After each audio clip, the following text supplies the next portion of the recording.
At dusk, a large building with an entrance marked Dollars can be seen. The hooded hero hands the tightly tied bag to the man, awaiting his reaction. The girl asks if there is enough money inside to pay Sigalo. The man smiles cheerfully upon seeing the amount of money and fastens the bag to his belt, saying there is enough money and wishing her a pleasant evening. The main character, wearing a long cloak, walks down a dimly lit hallway to the end. The girl hears obscene sounds, blushes, and now doubts the correctness of her actions. But she remembers the words of her husband, who asked her if she wanted to have a lover. Now she resolutely clenches her fists as she approaches the room hidden by long curtains. Louis bravely opens them, and immediately a scream is heard from the embarrassed girl inside, and who clearly did not expect anyone else to appear. At the same moment, the man sitting on the bed in the middle of the room smiles, expressing joy that the main character has finally arrived. The girl explains that she came because she was promised the best gigolo in the country. Initially, the heroine was not going to do any of that. Louis stands near the window, trying on a new dress, when she asks the maid if Ligard will like the new outfit, to which she, with admiration, assures the main character that he definitely will. The girl smiles happily as she hears the carriage approaching and realizes the man has finally arrived. She immediately leaves, starting to run down the stairs, lifting her dress at the maid's anxious shouts. The main character runs towards the tall man, shouting his name happily. Louis, with a smile on her face, says she missed him and asks if everything was fine with the property. Shortly after the wedding, Layard returned from a couple of months at the estate and now greets the heroine and asks how she is. Suddenly, she says she greets the man getting out of the carriage. A simply dressed girl appears in front of the main character, whom Layard introduces as a new maid. She greets her timidly as Louis's attention is drawn to the way a man caresses an unknown girl's shoulder. The girl freezes, looks at the new maid, and does not understand why her husband brought a woman to their estate. Later, the man explained that the girl's luggage was stolen on the way to the capital, and she had nowhere to stay, so Liart offered to stay for a couple of days, because he couldn't leave the girl alone on the street. At night, the main character walks through the empty corridors of the estate, wondering if she is exaggerating and making things up, and that it is actually an unknown girl who will only be with them for a couple of days. The new maid apologized to the lady for the inconvenience, telling her that she was on her way with her mother and her younger brother, but ended up at the estate. The maid promised to leave as soon as she found a place to stay. The night, the main character was imbued with her story, because the girl reminded her only in the past. When to live, she had to sell fish and make sure it didn't spoil. Sometimes it happened that the bucket of fish overturned, and she had to pick it up with her own hands. The girl remembered that it was then that Layard approached her and asked if everything was fine for her. She looked up with tears in her eyes, with no hope for anything.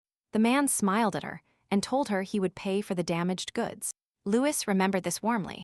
There were difficult times in her life, and Layard helped the girl precisely because he could not pass by. Because he was an understanding person, the heroine decides that she needs to take care of the girl, especially since she will leave soon anyway. But suddenly, she notices something outside the window. She approaches it and sees her husband, but a woman is standing next to him. Louis managed to see the maid next to Layard when they suddenly kissed. The main character, with disgust, fear, and resentment, backed away from the window and hid behind the adjacent wall. The girl covered her mouth with her hands in shock, wondering what that was. By morning, during breakfast, the protagonist was daydreaming when Layard pulled her out of her thoughts, wondering what she was thinking about. The man behaved normally and asked why the girl wasn't eating, because she really loved the dishes served. The main character smiled slightly, nodded, and started eating. Liart behaved affably, as if everything was in order. So thought the girl. It didn't seem like it to her, because he was kind to her, as before. Louis, looking down, remembered that she definitely saw this, and suggested that perhaps the maid was mistaken about Layard.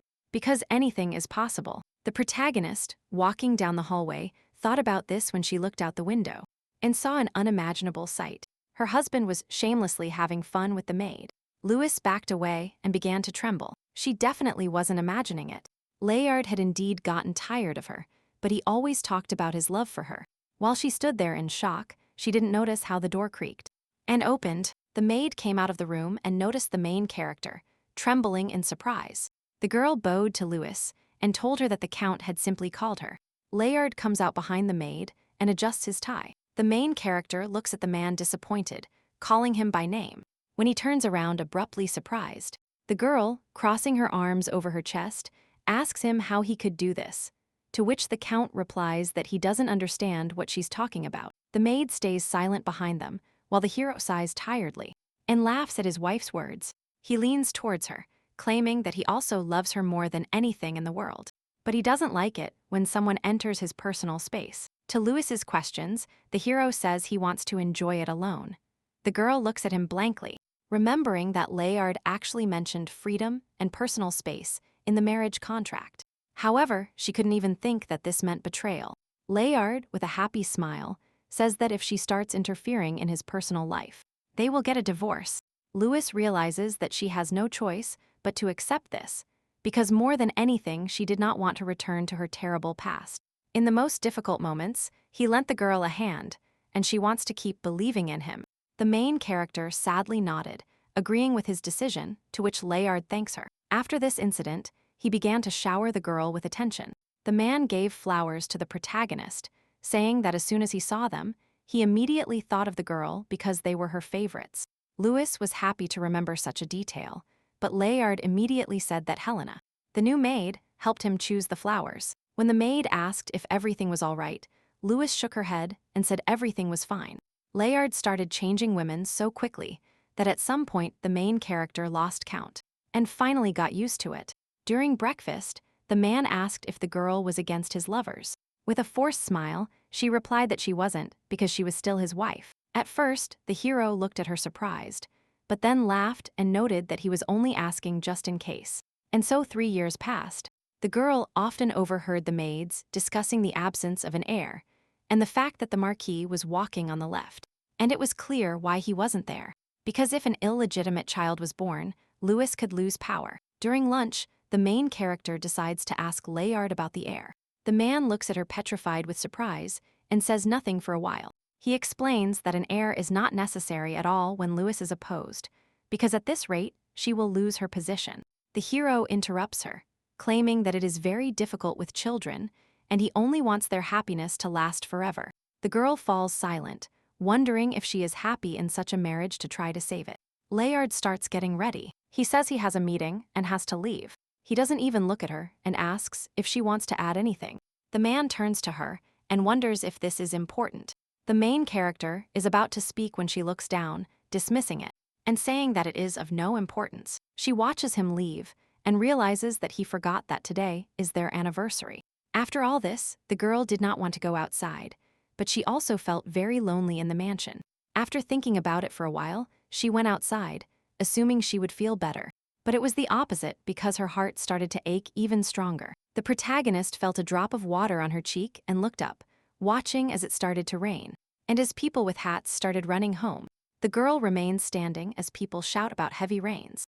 Louis looks at the sky and realizes that she really shouldn't have gone out, and that she couldn't save her relationship with Layard. She recalls a conversation she accidentally overheard between her husband and his friend. The man complained that his wife caught him cheating and caused a scandal. Layard said with a smile that the girl knew everything and didn't care, because there was no better wife than Louis. The heroine, looking down, listened to everything when her husband's friend told him that he too would like to find an unknown fool and marry him. She remains standing in the rain, not moving at all, and sadly realizes that Layard cannot be changed. The girl starts walking forward, not following the path at all, and wondering if she will ever find happiness. Louis wandered in the pouring rain, completely losing track of time. And being alone in her thoughts, the protagonist came to her senses when she shivered all over her body. This walk made her feel very cold. The girl started spinning around, looking for a place to hide from the rain, and noticing how far she had strayed from the city because there was absolutely nothing nearby.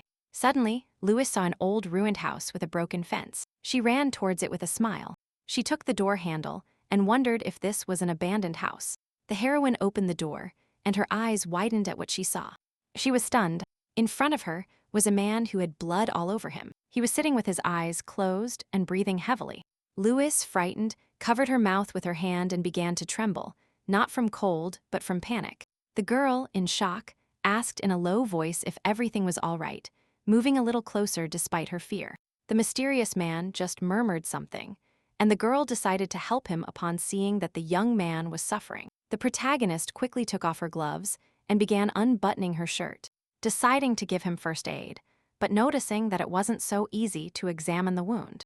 Everything was covered in blood, and it was unclear where its origin was. Louis pulls at his collar, trying to take off his shirt and understand what happened to the man, when suddenly he flinches. He grabs the girl's hand and holds her in that position. The frowning man asks who she is, while the girl, fearful, opens her mouth trying to say something. He still holds the heroine suspiciously, wondering who sent her, while Louis denies everything. She wants to explain to him that she doesn't wish him any harm, but the man with dull eyes looks at her, breathing heavily. After a couple of seconds, he finally passes out, falling onto the girl, to which she blushes, and tries to push the man away. The main character blushes heavily and asks him to wake up, because the situation seems strange to her. And awkward. After some time, the man opens his eyes. He is still weak, but for some reason already feels better. He sees the girl sitting with her neck bent, trying to remember where she saw this silver hair before. Hearing a movement, Louis turns around and is surprised to find that the man has regained consciousness. The girl gets up from the table and approaches, explaining that fortunately the wound was not too deep, so she simply gave him first aid. The man, surprised, asks her for help, looking at her and touching his shoulder, checking that it practically doesn't hurt him. The main character is embarrassed to notice that she didn't have the necessary medication, so the girl did everything in a hurry. The young man continues to examine his shoulder, surprised that the help is much better than what nights provide. The girl covers herself with a large blanket, but traces of blood are still visible on the hem. The man looks closer and realizes that the dress is missing a piece of fabric. He surprisingly asks the girl if she tore the dress specifically to bandage his wounds, to which she embarrassedly replies that there was no other choice, as the matter was urgent, and assures that the fabric was clean. The man laughs at the situation and says that's not the point. How could she tear her clothes just to use them as bandages? The main character tenses up, not understanding why the hero smiles when he, seeing her appearance, assumes she comes from a noble family. The girl tells him not to laugh, otherwise the wounds will reopen and all his work will be in vain, to which the man replies that he will stop smiling at her. The man thanks her because she saved his life and apologizes for his harsh behavior before. Louis nods, blushing, and replies that the most important thing is that the man is well. Then, the heroine puts on her cloak and decides to leave anyway. Leia will return soon, and the rain has stopped. The man gets up, approaching the girl under her intense gaze. With a smile, he asked her if she was curious to know what happened to him, as he ended up injured in an abandoned building. The girl shakes her head, replying that there are different situations, and he doesn't need to explain anything. The heroine says that today she also did something uncharacteristic of her, and would like to keep it a secret. She bids farewell to the man, turns around, and heads for the exit. The man watches her go, wanted to entrust his secret to her, but she refused so easily that he began to wonder who the main character was. Louis, already moving away from the house, looked back timidly with the feeling that she had definitely seen this man somewhere before. The next morning, Layard sits near the girl's bed and enthusiastically recounts the maid's rumors that the main character arrived wet and in torn clothes. She claims that she didn't know what kind of rain was coming and that it was very difficult to carry wet clothes, so she just came like that. The man is not satisfied with how a noble girl can walk like that, asks for forgiveness, and asks if it's because he forgot their anniversary, offering to talk about it, and asking if the heroine's health is fine. The girl nods, looks away, and smells a new scent of feminine perfume from her husband. Layard, once calm, says that an important banquet awaits him tomorrow. The hero explains that with the return of Archduke Lindemahan, high society will stir. The girl, with a surprised look, realizes that she forgot about the upcoming event. Louis suddenly remembers something important and looks at her husband in shock.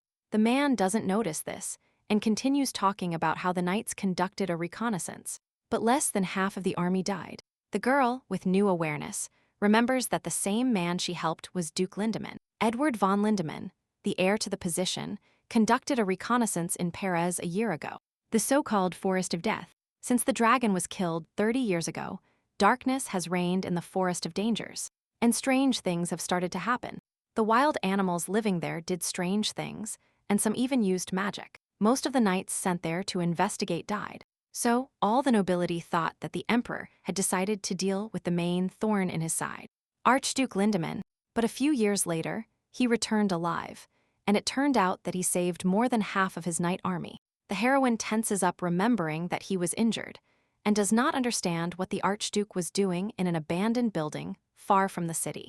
Liart's voice pulls her out of her thoughts, who asks her if she is listening and tells the girl to be careful. He says there are rumors that the Archduke likes to flirt with beautiful girls, seduces them, and then uses them for his dark magic. The girl agrees not to associate with such a dangerous person, thinking to herself that this has nothing to do with her, since she had only crossed paths with the Archduke a couple of times at banquets before. It is rational to assume that life will not bring them together again. The next day, at an important banquet, the Archduke himself appears before her to Layard's surprised gaze. Edward recognizes the girl with a smile and asks if she is Duchess Louisa. Tension reigns between the girl Layard and the Archduke. The Emperor sits on the throne congratulating Archduke Lindemann on his safe return. In sound, Edward thanks him, but does not understand why there is a special banquet on this occasion. The man explains that the Archduke went a long way under his command and saved half the army from death. The main character bows her head with a malicious smile, thanking the Emperor because she survived thanks to his blessing. The Emperor frowns with a forced smile, admitting that the banquet is more timely than ever, thinking to himself why Edward is still unharmed. The man had heard rumors that the Archduke was seriously injured, so why was he still alive? He turns his face furiously towards the Archduke, the current emperor, Edward's half-brother. As soon as he fraudulently became the heir, he immediately began sending contract killers after Edward. But he survived. The main character recruited talented warriors and formed a knight army. Instead of engaging in political disputes, he began to expand his influence through property management and charitable activities. The emperor felt threatened and sent knights into danger, but they returned unharmed, increasing the emperor's hatred for his half-brother to its climax. Edward approaches Count Cloth, who congratulates and greets him. Layard is surprised that the man managed to return successfully and says he is honored to be here. The Archduke notices that Louis is nearby, recognizes her, and smiles at her while she looks away. The girl looks down, remembering that they decided to keep their last encounter a secret, and worrying that if Layard finds out everything, he will be angry. The man smiles at her, pretending not to know the heroine, and greets her by asking if she is the same Duchess Louisa. The girl nods. She says it is an honor for her to meet him and congratulates him on his return, silently rejoicing that the man is pretending not to know her. At the same time, Layard looks suspiciously at Louis, not understanding the Archduke's sudden interest in his wife. He turns his gaze to Edward, noticing how he is drilling a hole in the main character. The man doesn't like this very much. He frowns, about to say something. Suddenly, he is interrupted by a beautiful girl approaching from behind and calling him by name to greet him. The main character, forgetting the previous attention, greets Liliana and takes the girl by the arm. She introduces Lady Liliana to the Archduke, who has recently entered social circles, while the girl congratulates him on his return from the expedition. Louis dislikes seeing all this and looks away, wondering what to do now. The main character leaves her husband with the girl, saying that she doesn't feel well, and wants to leave at the man's surprised gaze. Layard agrees to let the heroine leave and offers to take her outside, still holding Liliana's hand. And standing next to her, Louis does not understand how he can say such a thing when he is obviously going to spend the whole banquet with a new girl. She shakes her head and refuses to accompany him. Suddenly, the Archduke offers to accompany the heroine and asks if Layard is against it. He smiles and wonders if the girl would mind accompanying him. Layard's face immediately changes, becoming serious and looking at his wife with disgust. The hero feigns a surprised smile, because for the first time he sees the Archduke accompanying someone. Edward says it is time for him too, and that he wants to accompany the heroine because she is leaving. But the girl refuses. She is about to leave at her husband's approving smile, who praises her for such a decision. The girl says goodbye, turns around, and leaves with an unpleasant feeling settling in her heart. The Archduke watches her silently as everyone goes in different directions. Two guys stand near the exit. They do not let the man pass and call him a vagrant. The hero, angry, asks them to move aside because they are not only blocking his way, but also other people. The boys do not move. They continue to mock and insult the man, who has already regretted coming here several times. Louis at the same time approaches the exit. She sees the crowd and does not understand what is happening, assuming there is a fight ahead. The girl peers through the crowd, wanting to ask people to move, when she notices a familiar face. She approaches the man standing at the entrance, smiles at him, and asks if it is Makshin. The hero immediately recognizes the girl, his face changing, surprised by her presence as he runs towards her. Makshin asks the heroine what she is doing here, when she tells him that she is married, and that she has been in the capital for 3 years. The boys who were harassing the man move aside confused. They ask who they are to each other, and find out that Louis and Makshin are childhood friends. One of the young men looks at them in disbelief, wondering why Lady Cloth is friends with such a fool. He remembers the rumors circulating that Louis came from a poor family. The young man does not believe they are just friends and thinks they are lovers, but she is the wife of Count Cloth, one of the emperor's closest associates, which means there is no reason for unnecessary hatred. 2 young men bow to the lady, apologizing for the misunderstanding and wishing her a pleasant time as they leave. Makshin thanks the heroine for putting the ignorant boys in their place, and is happy to have met the girl after a long separation.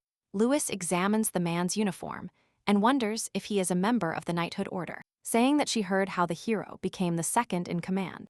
The girl is happy for his achievements and asks how things are in Perils, the place that used to be her home. Makshin assures her that everything is fine, and to the heroine's surprised gaze, he explains that he looked towards the city and was surprised not to find her there. Louis offers to visit her at the estate and suggests that Lajard wouldn't mind. She asks how Makshin is, as a tall man slowly approaches them. The Archduke smiles, recognizes the man, and is happy to have found him. To the hero's surprised gaze, Edward explains that he has been looking for Makshin for a long time, but it turns out he is with Madame Cloth. The Archduke, to avoid misunderstandings, warns the girl that he did not follow her, but was simply looking for Makshin. The protagonist ignores Edward's words. Edward happily bids farewell to his childhood friend and prepares to leave. As he leaves, he lowers his voice to almost a whisper and tells the Archduke that if he moves too much, the wound might reopen. The man smiles satisfied and notes that she is pretending not to know each other, although she is clearly worried about his condition. The Archduke watches with a smile of satisfaction as Louis bids farewell to Makshin. Edward approaches the man and asks what connects them to Louis, and in response, he receives information that they are childhood friends.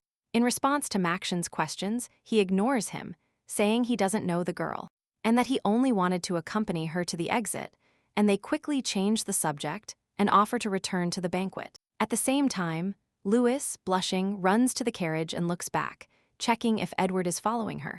After making sure there is no one behind her, she pulls up the hem of her dress to make it easier to leave quickly.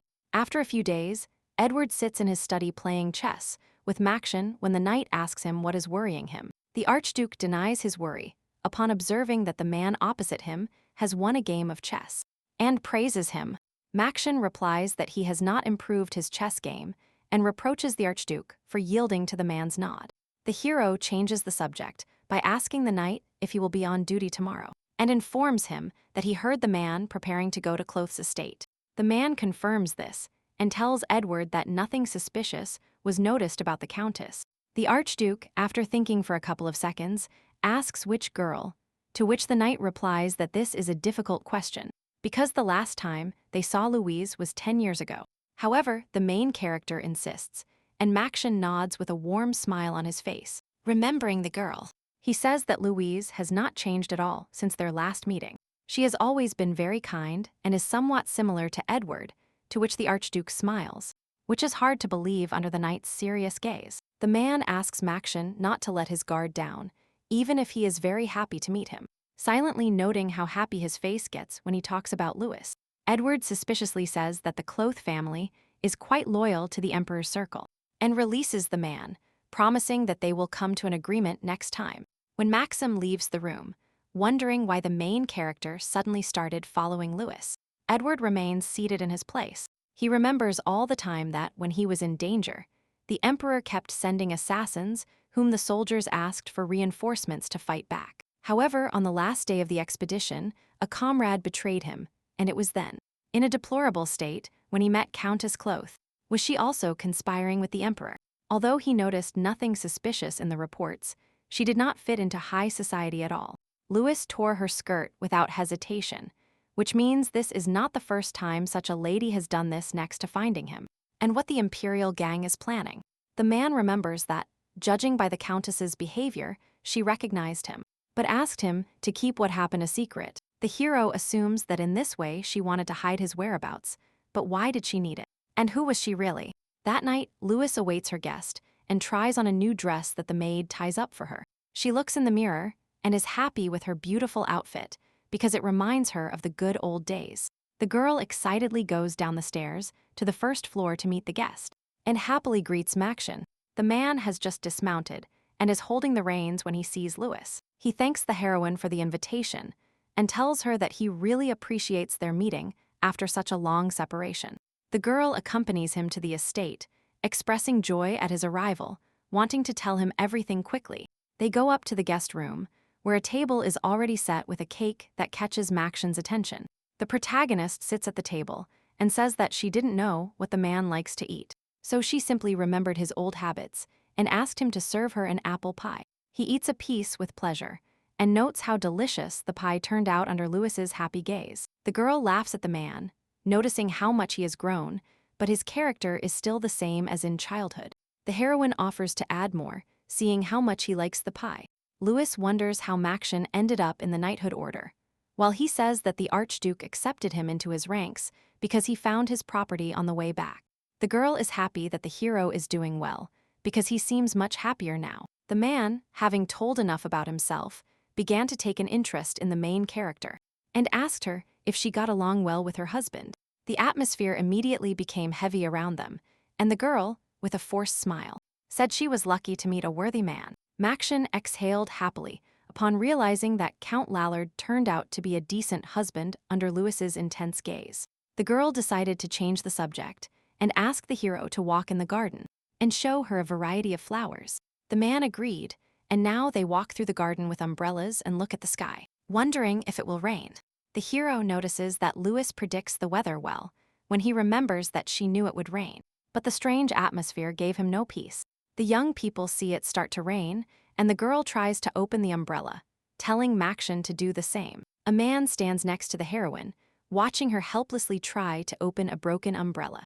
Without thinking twice, he invites her under his so that the girl doesn't get wet. Suddenly, the rain intensifies even more, and Louis grabs his hand, points to the gazebo, and offers to run there to hide from the rain. They run to the building to escape the rain and laugh, having already reached the main character with a happy smile. She says that this escape from the rain reminded her of events from her childhood. The girl notices Maxon's wet shoulder and apologizes, blaming herself when he interrupts her mid-sentence, assuring her that it was a lot of fun. The man is happy to be here with the main character after a long separation, because it has its own charm. The hero turns to the girl and remembers that he wanted to ask her about Mr. Grimm, and if he is still in the capital. Louis shakes her head, saying he died 5 years ago and reassuring Maxon when he regrets not staying. And the truth is that he simply had no choice but to leave. He looks away with regret, suggesting that it probably wasn't easy for the main character. She nods, looking down sadly as she remembers what happened. The girl shares her experiences, because when she escaped, she thought she had gotten out of the cage, but she ended up in another one that was just more beautiful. She sighs with a downcast expression, saying that it is very difficult for her now under Maxon's understanding gaze. The protagonist shares that the worst part is that only she can fix it, looking at her childhood friend. She remains sitting in the man's understanding silence, looking down sadly. Meanwhile, the Archduke goes to Cloth's estate, worried about his friend, thinking that since he is a close friend of Louis, it is unlikely that he will be careful. The man wants to make sure for himself that everything is fine with Maxon, and gets into the carriage to pick up the knight from there. At the same time, Louis says goodbye to her friend and thanks him for the great time spent. Maxon thanks her in return and asks her to send news from time to time. They are interrupted by Liard, who enters the estate and sees his wife with the hero. The man smiles and expresses surprise at how strong Louis's childhood friend is. The main character, after greeting her husband, hurries to introduce them. Maxon shakes the hero's hand and tells him he is happy to see the Count, but that it is time for him to leave. The heroine's husband smiles tensely, and under Maxion's disapproving gaze, he promises to have dinner with the three of them next time so they can get to know each other better. A man approaches the horse while young men accompany him, wishing him a successful journey. Suddenly, Layard notices a carriage approaching his estate and wonders if Louis is waiting for someone else, to which she replies negatively. The carriage stops, and the lackey opens the door. The Archduke gets out of it, wishing everyone a pleasant evening and smiling. The three of them freeze perplexed at what the man is doing here and why he came. Not much time passed waiting for an answer, because Edward himself says that he came to take Maxim back to the estate. Amidst perplexed looks, he explains that he was worried about a heavy downpour, and that he was nearby, and decided to take a carriage for his valuable comrade. Louis tenses up at such a statement, upon realizing that rain is no longer expected. And this was clear to anyone from the clear evening sky. The girl hopes that the hero leaves as soon as possible, because she does not want the details of their strange encounter in an abandoned building to be revealed in front of her husband. But Edward pulls her out of her thoughts. He explains that on the way to his estate, he saw a beautiful garden and hopes that one day the heroine will invite him to walk in it. Layard frowns. He doesn't like where the conversation is going and decides to intervene. He interrupts the conversation by saying that one day the man will definitely be able to walk in the garden. Smiling tensely and wishing him to leave quickly, Edward looks at the Count and nods, saying that he remembered this and would look forward to the invitation. They part ways, wishing each other a pleasant evening, while Layard's gaze is fixed on the Archduke's departing back. Left alone, the man talks to the main character and asks if she thinks it's a good idea to associate with such dishonest people. The girl looks at her husband bewildered. She says that Maxion is her childhood friend, and she doesn't understand why he is dishonest. The hero thinks that it was not only about his friend, but also about the Archduke. It wasn't clear to him why he came to his estate looking for some knight. Layard sighs and explains that he doesn't know how the heroine met her childhood friend, but he was a traveling commoner and she a countess. Louis wants to object. The man himself takes commoners as lovers, and she just met a friend. She herself was a commoner before. Why then does he forbid her even simple communication? The protagonist freezes upon remembering her wedding, where Layard told her to forget her maiden name. And since then she became a countess. The girl understands that her husband is ashamed of her past and doesn't care at all what she wants. The main character clenches her fists and frowns, resolutely saying that Maxion is her only friend. However, without finishing, she sees the look and expression on Layard's face, getting scared. And falling silent, Louis lowers her voice and looks down, promising that if the man desires it so much, she will try to stay away from her childhood friend. The hero, satisfied with her answer, takes the girl by the hand, telling her that if he were a lover, he wouldn't say anything, and smiles at his brilliant idea. The man offers to get a lover for Louis because she is bored. The main character does not want to have a lover, but she also does not want to argue or fight, and she is already starting to tremble with hopelessness. Determined not to destroy the peace with her own hands, she simply accepts his proposal.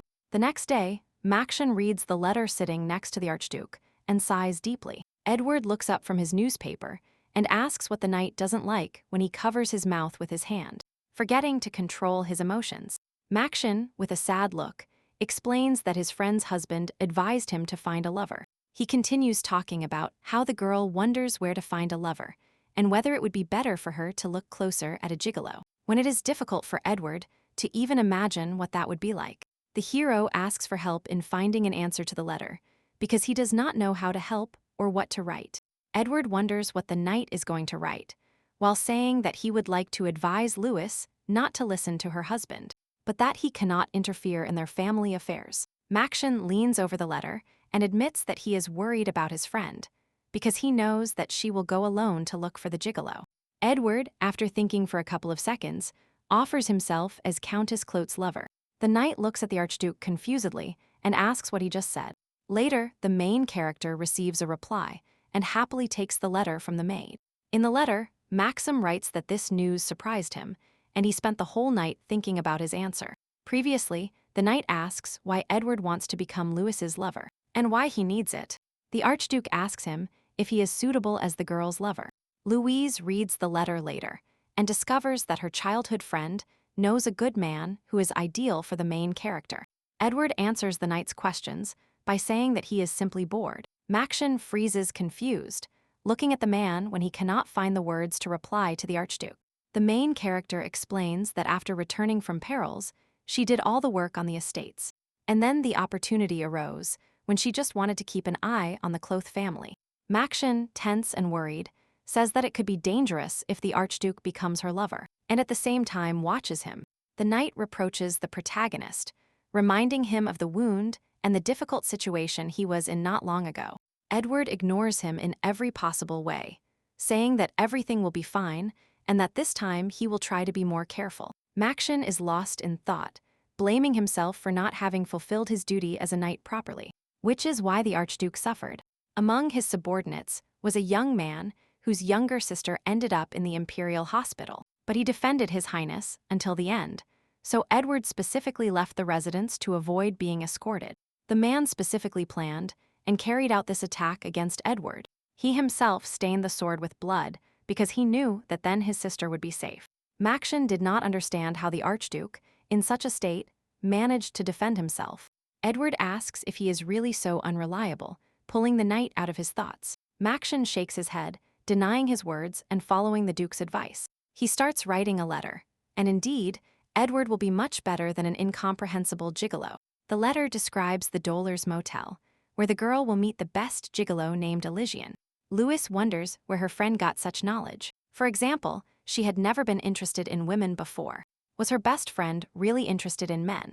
The girl sits by the fire, watches Maction's let her burn, and wonders if she will be able to get a lover. Edward has been lying in the motel for several days, waiting for the main character to arrive, and realizing that he will not wait for her today. Out of boredom, he starts thinking about the first time he heard about Countess Cloth, remembering the rumors about Layard's wedding. Even then, there were rumors about her, because no one from high society knew her, and he saw her for the first time. At the wedding, Louis took cookies from the banquet thinking of trying them, but when I stopped, I saw a lot of amazed looks. The girl was confused and asked what she had done wrong until her husband called her. The people immediately realized that the heroine was not of noble origin, as the food at the banquet always served as decoration. The nobility was astonished by the complete lack of manners. However, the main character thought it was amusing. She was even interested for a while, thinking this girl was unique. But the interest quickly faded when the Archduke saw that she was always in the shadows and running away somewhere. The girl not only did not fit into social circles, but was also quite boring. Many years have passed since that incident, and only now did he manage to forget Louis, reminiscing while lying in the motel waiting for her. The hero smiles, realizes how fun life is, and puts on a mask, when suddenly the maid offers to serve him tea, to which he gladly agrees. The girl cleans the glass, looking at the strange mask and blushing, suggesting that the man has some specific preferences. There were always many rumors about Edward. He was never involved in love scandals. Society would also be stirred by the fact that he returned alive from the forest of death. People said he commanded black magic and was afraid of women, although people respected him. But things never happened without strange rumors. The heroine looks at the Duke and wonders why he put on this strange mask and spent several days in the motel, assuming that the rumors would spread very quickly. Edward didn't care. On the contrary, such strange behavior from a man would distract people close to the emperor. Suddenly, the door opens, pulling the man out of his thoughts as the girl in the cloak approaches the bed. The hero turns around, recognizes Louis, and is happy that she came.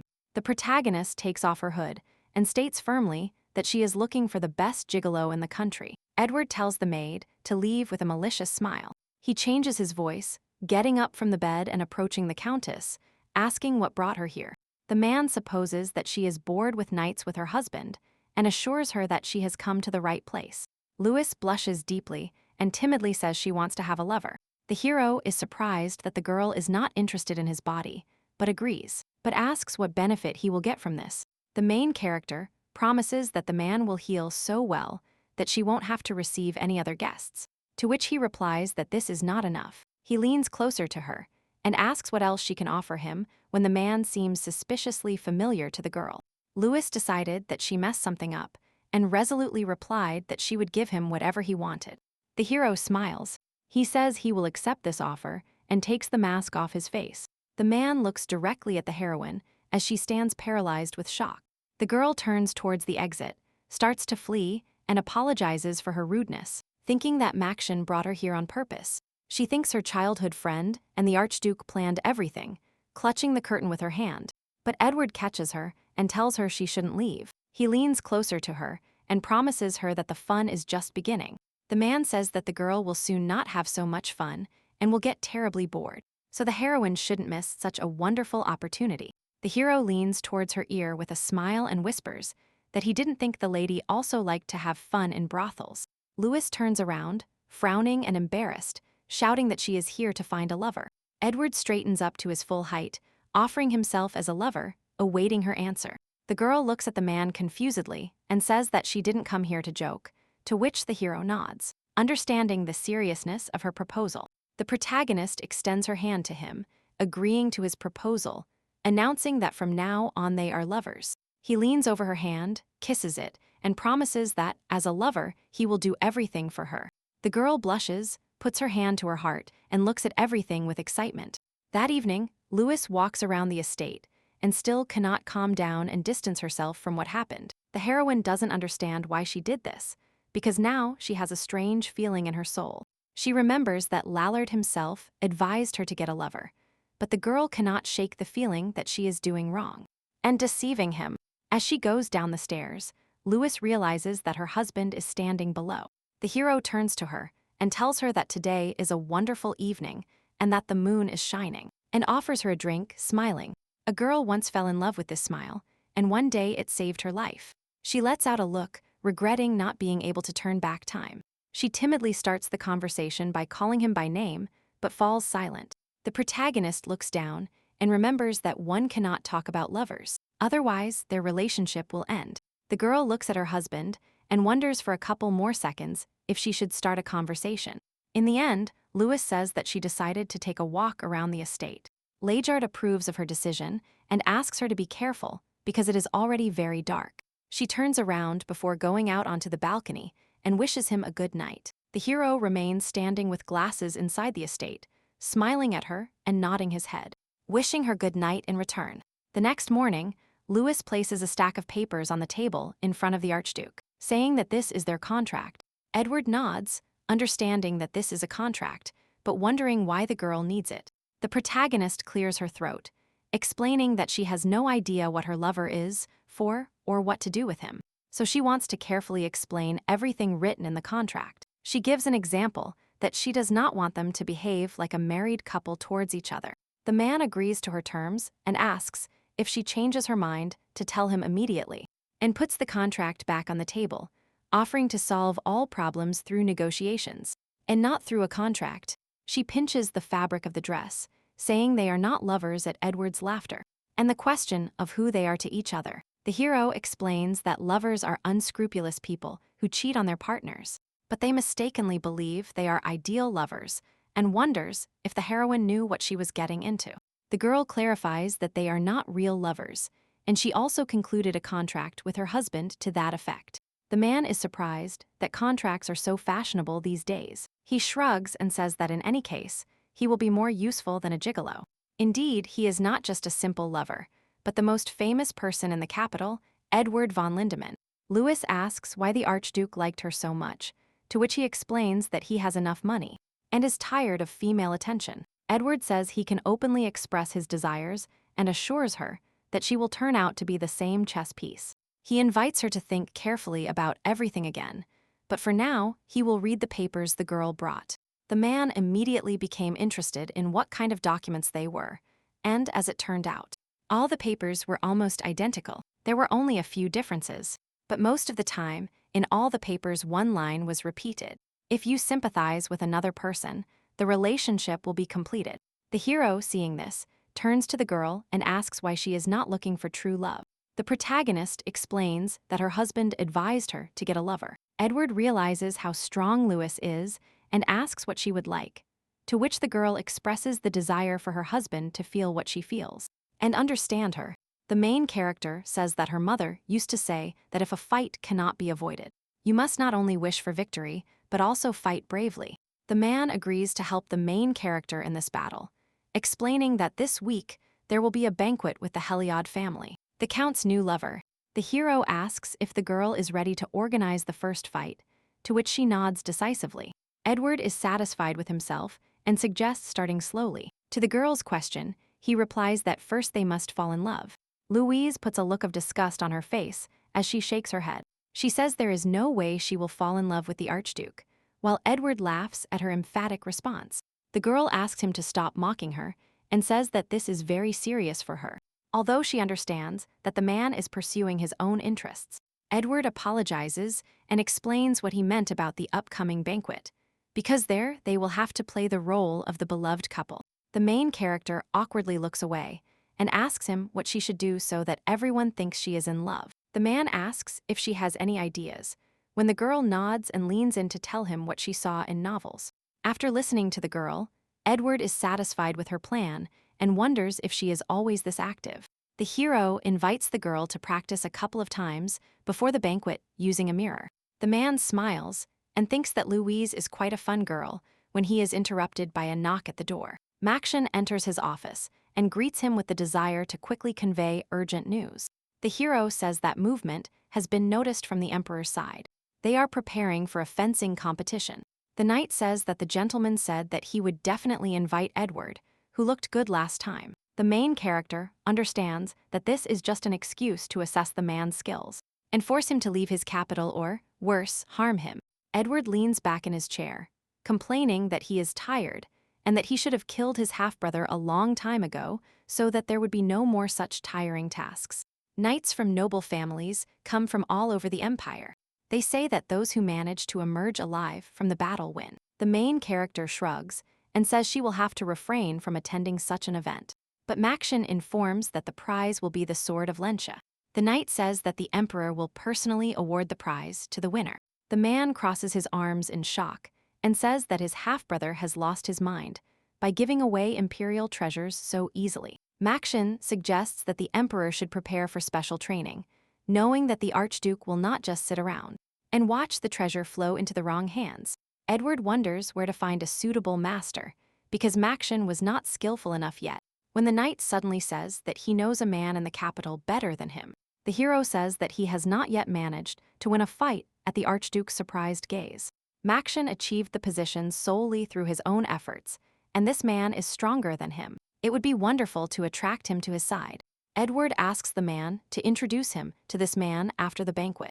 The main character suddenly remembers and asks another question about Louis. He complains to the knight that today the girl said she would never fall in love with him, until Maction understands why the Archduke is dissatisfied. Since it was an appropriate reaction, Edward puts on a pitiful face and asks if this is strange, because he couldn't even imagine that there was a girl in the world who would be willing to reject him. Maction, dumbfounded, keeps silent to himself, hoping that everything is fine between Louis and His Majesty. Louis and Layard go to the banquet in complete silence, without saying a word. After visiting the Archduke's estate, the girl began to feel more uncomfortable with Layard. Her husband had no idea that she was visiting His Highness's property. A girl runs out of the Heliod family mansion and greets Layard. The mistress, right before Louis's eyes, flirts with the man without hesitation.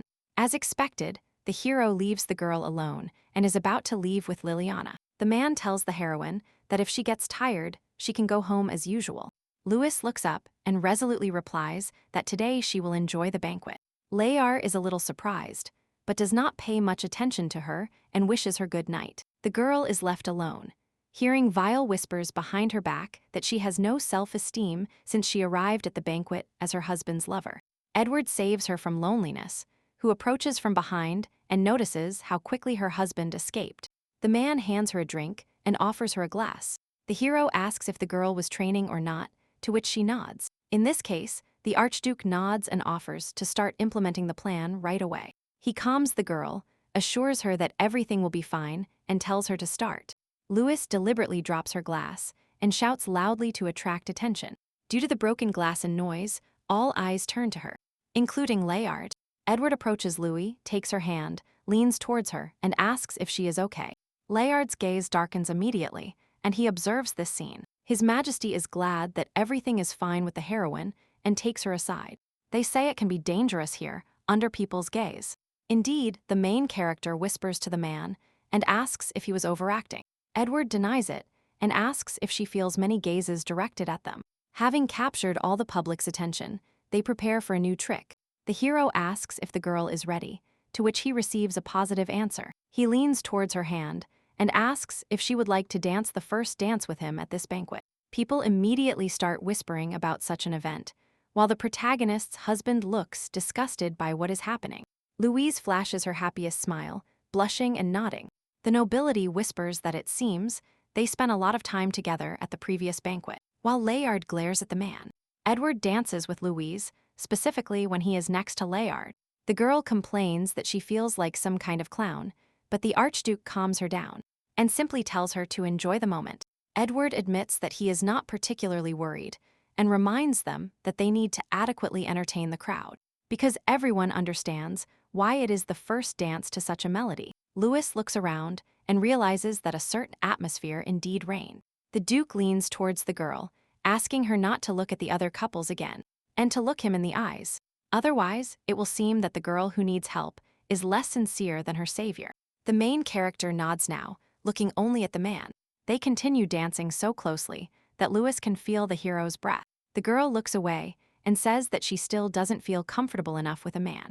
It's awkward to look him in the eyes for so long. The Archduke understands what she means, agrees, and says that he also feels awkward with her. The main character notices that he speaks very confidently when he looks her in the eyes. The man explains that this does not mean that he feels comfortable, and that there are many reasons to feel awkward at such moments. While the girl thinks about what all this means, Edward notices how the Count reacts strangely. Finding it amusing, the man tells Louis how the Count constantly watches them. The main character blushes, thinking that Layard is jealous. She is happy with the result because it is exactly what she wanted, but she needs to play until the end. After the first dance, Layard runs through the garden with a complex grimace, dragging his mistress behind him. A man was talking to his mistress about wonderful music when a movement in the crowd caught his attention. He realized that as soon as the music stopped, Louis left somewhere with the Archduke. Therefore, the hero now runs among the bushes, assuming that Edward is plotting something.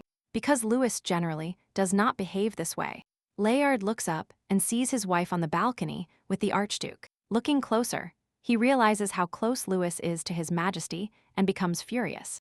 In response to his mistress's questions about what happened, he silences her and explains to her, with a kiss, that he is simply looking forward to their night together. Taking advantage of this, the man's eyes slide towards the balcony, trying to see what is happening there. Layard wonders what Louis might be thinking by getting involved with a man like the Archduke. Edward explains to the girl that if you look from below, it will seem that they are very close to each other. Louisa smells, catching the scent of roses from the man and guessing that this is the scent of high-quality oils. The girl, having regained her senses, moves away and asks how her husband reacted, and if his attitude towards her will change. The main character, not wanting to upset the girl, says that judging by his reaction, everything went well, noticing what was happening below. She looks with disgust at the scene unfolding, not understanding how Layard can behave this way in front of his wife. Edward cannot believe that Louis trusts such a disgusting person, and, to distract the girl, invites her to continue playing their roles at this banquet. The Archduke moves away, saying that he will kiss her hand because he considers it necessary. A man with teeth removes his glove at the protagonist's surprised gaze. The hero looks her in the eyes, takes her hand, and draws her closer. Louis's face turns very red when His Majesty kisses her hand. She doesn't understand why her heart started beating so fast looking at his hand. The man notices Layard's dissatisfied gaze below, who is furious at what he sees. The protagonist's husband takes his mistress away, abandons her, and leaves the man alone with Louis.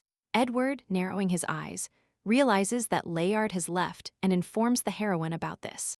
The girl sighs and says that if this happens again, she won't be able to bear it. The man smiles satisfied, realizing that the heroine is delighted with him, and boasts that in all of secular society, there is not a single girl who is indifferent to him. Except for 3. Louise, embarrassed, shouts that she is not interested in him either and follows Edward. She frowns, embarrassedly realizing that in reality everything is as he says. Because before all, the girls were crazy about him. When a man was the heir, all the girls in the empire wanted to attract his attention. However, despite so much attention, he constantly postponed his engagement, about which Lewis constantly read in the newspapers. And she asked her mother why everyone was so delighted with the prince. Her mother said that everyone was delighted only because he was the heir, and that he was much uglier than she imagined. But she was wrong. The main character believed that the Archduke was the only one superior in beauty to Layard. The girl goes with a man to see her friend, assuming that, given that he managed to devise such a plan, he is probably very good at love relationships and has a lot of experience with women. Edward asks the main character to call him by his name, as today they officially announced their relationship. Louise, blushing, agrees and looks the hero in the eyes. That night, the girl arrived at the house in Edward's carriage, and the servants, upon seeing this, immediately started whispering. Layard never returned that night, and several days passed. Finally, when the protagonist's husband returned, he simply hugged her and told her he was going to rest, promising to talk to her later. Although Layard returned a couple of days later, nothing changed between them. Maction received a bunch of letters from the butler, who was smiling at them. 10 days had already passed, and society was still discussing the Archduke's couple. And Lewisa, Edward, lying on his bed, hears Maction calling him. The main character tiredly approaches the door and opens it.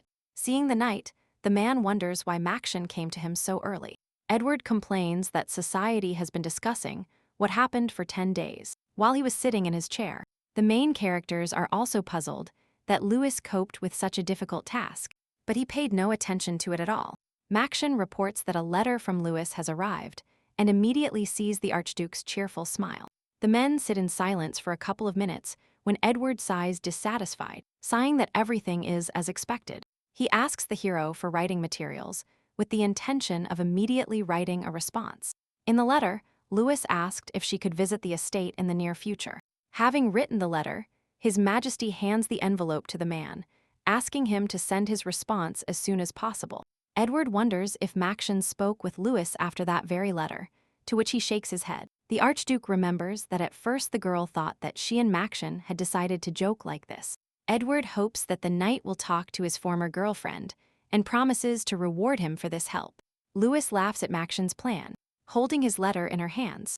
The man awkwardly scratches his cheek, under the excuse that he thought Lewis would simply make a new friend. She makes him promise to be honest, because at that moment she had no idea how awkward she was. The girl accepts his apologies and realizes that, in fact, he is only worried about her. The heroine agrees that it was reckless, simply going to find a gigolo.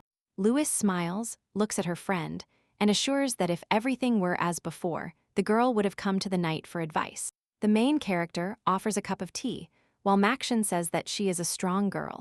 She looks down and admits that she too once considered herself a strong person. But then the girl was alone, so she had nothing to fear.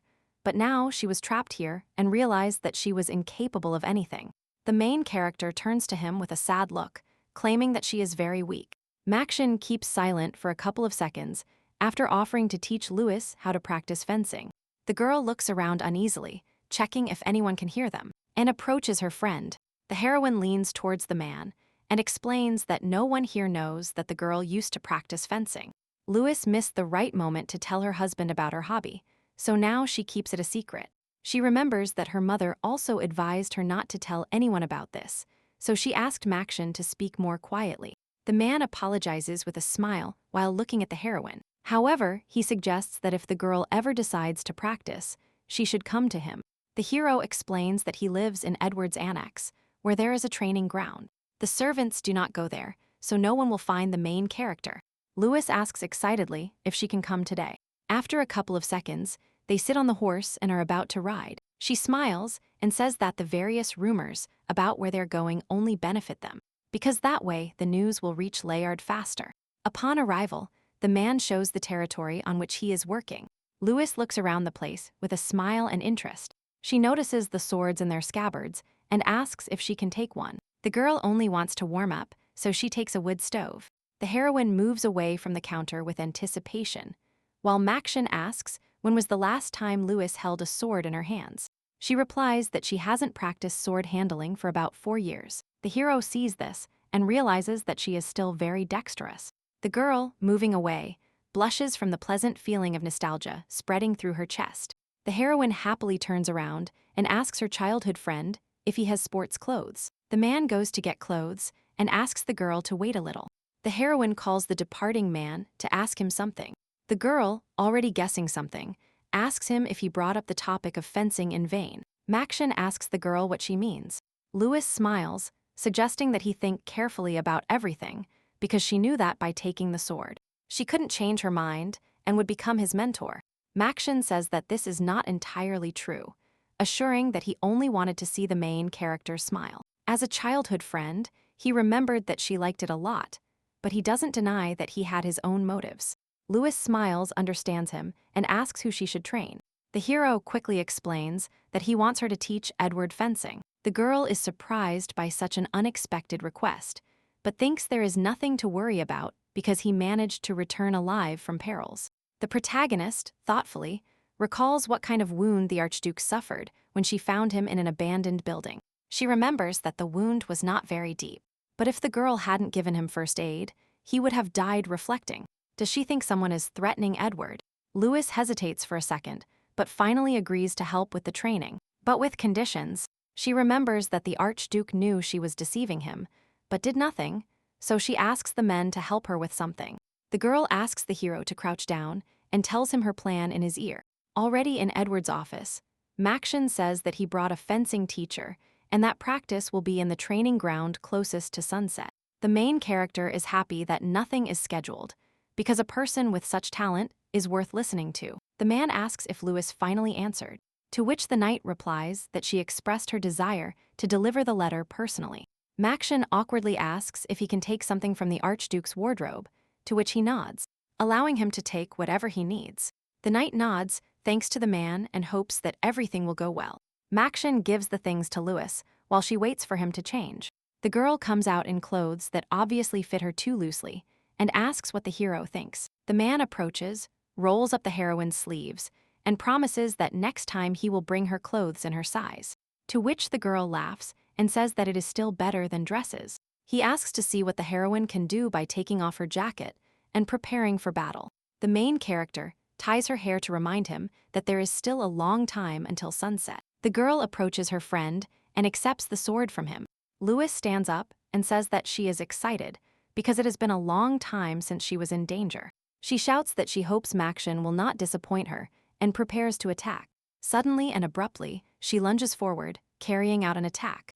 The man barely dodges it without letting himself be hit. He repels the heroine's attack and is surprised to realize that her skills have not disappeared anywhere. The girl, looking at the man, is happy that he has improved a lot.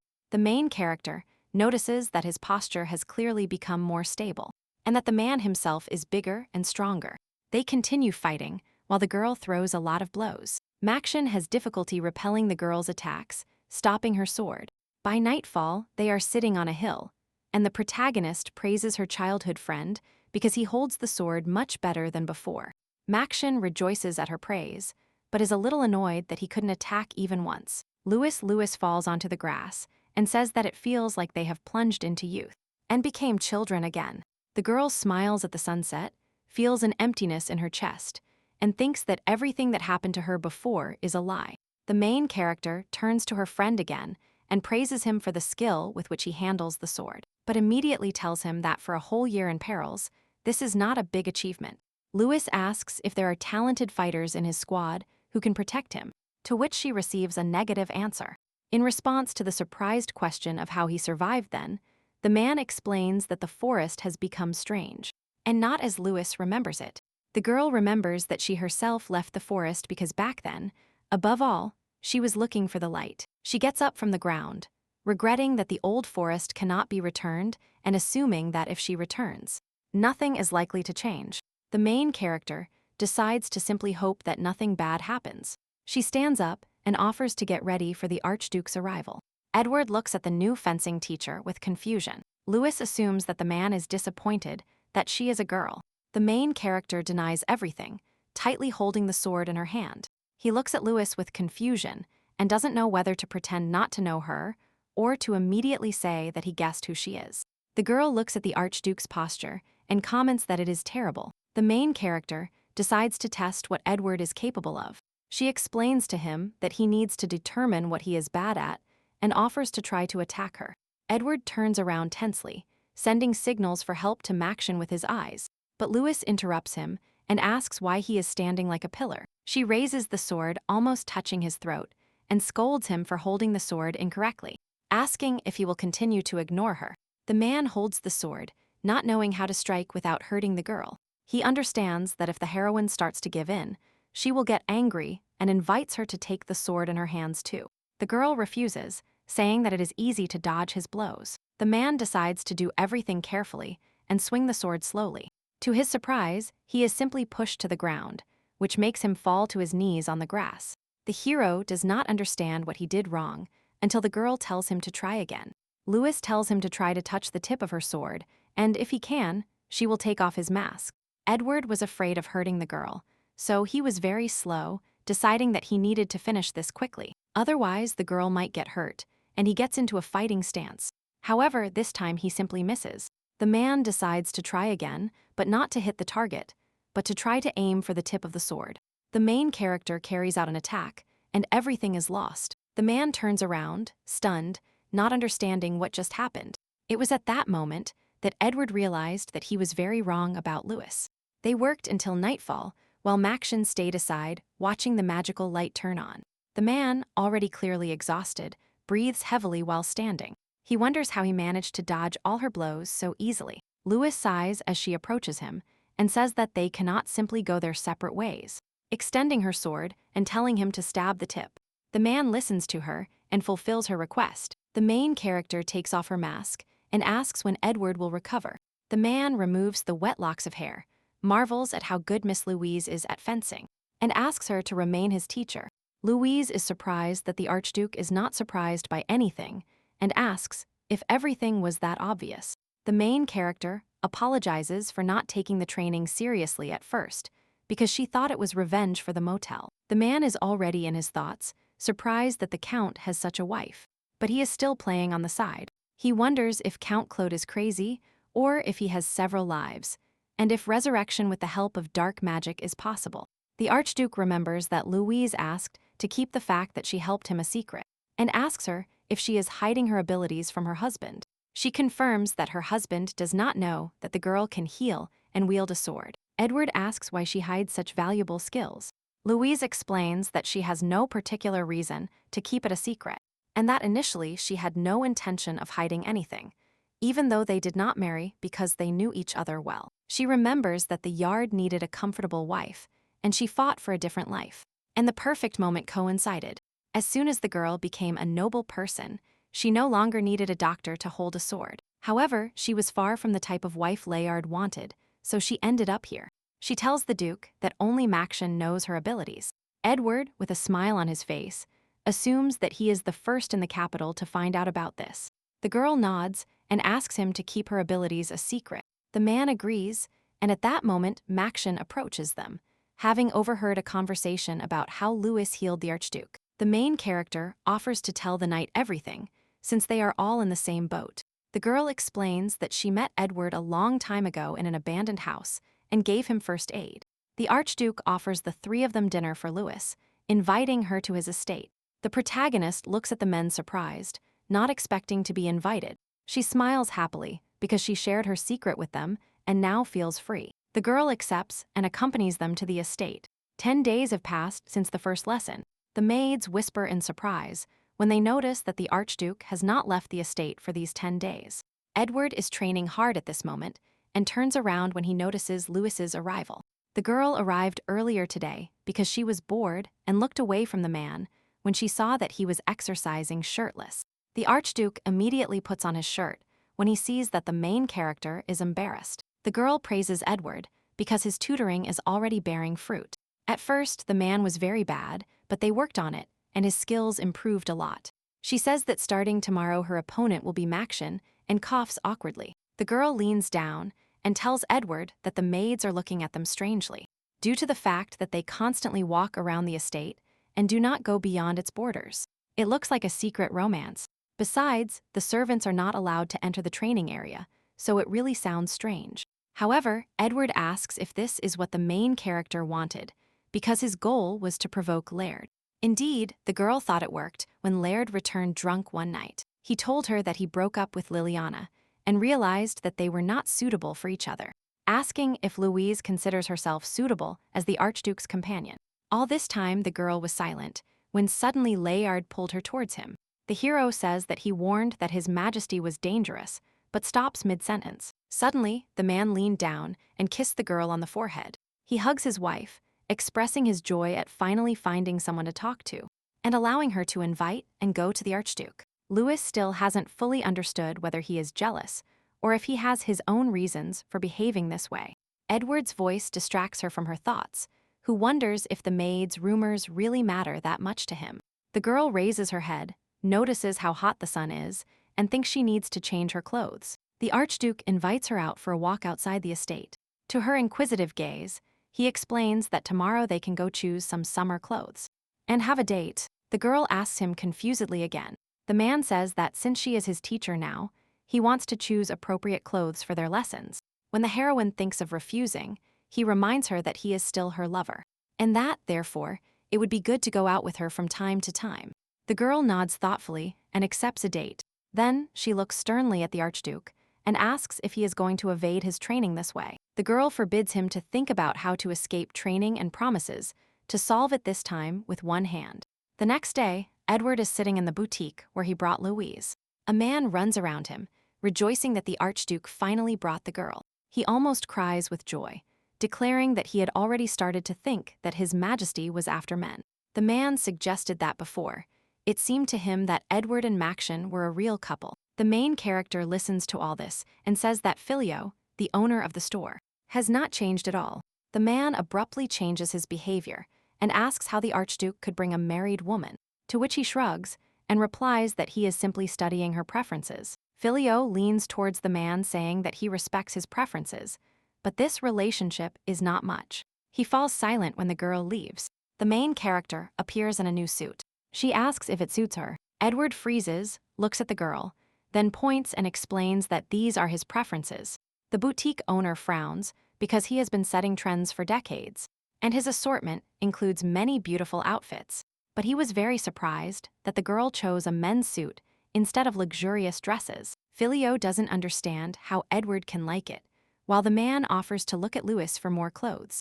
However, the salesman, discarding all prejudices, presents another line of men's clothing, promising to tailor it to the girl's figure. The Archduke points out that it is quite hot now, so they will have to change clothes frequently, and suggests buying them in advance. Filjo nods and says that the man brought so much money that it would be enough to buy the entire boutique, and asks to be allowed to bring other suits. Louis is embarrassed and explains that this is too much, because such an amount of money is enough to buy 10 plots. The girl asks not to spend so much money on her. The man says that these are just his fetishes, and asks the heroine to choose as she wishes. The hero explains that the money is his, but if she doesn't feel comfortable, she can also look at the dress because it will appear on the floor more than once, so it's better to take it with reservation.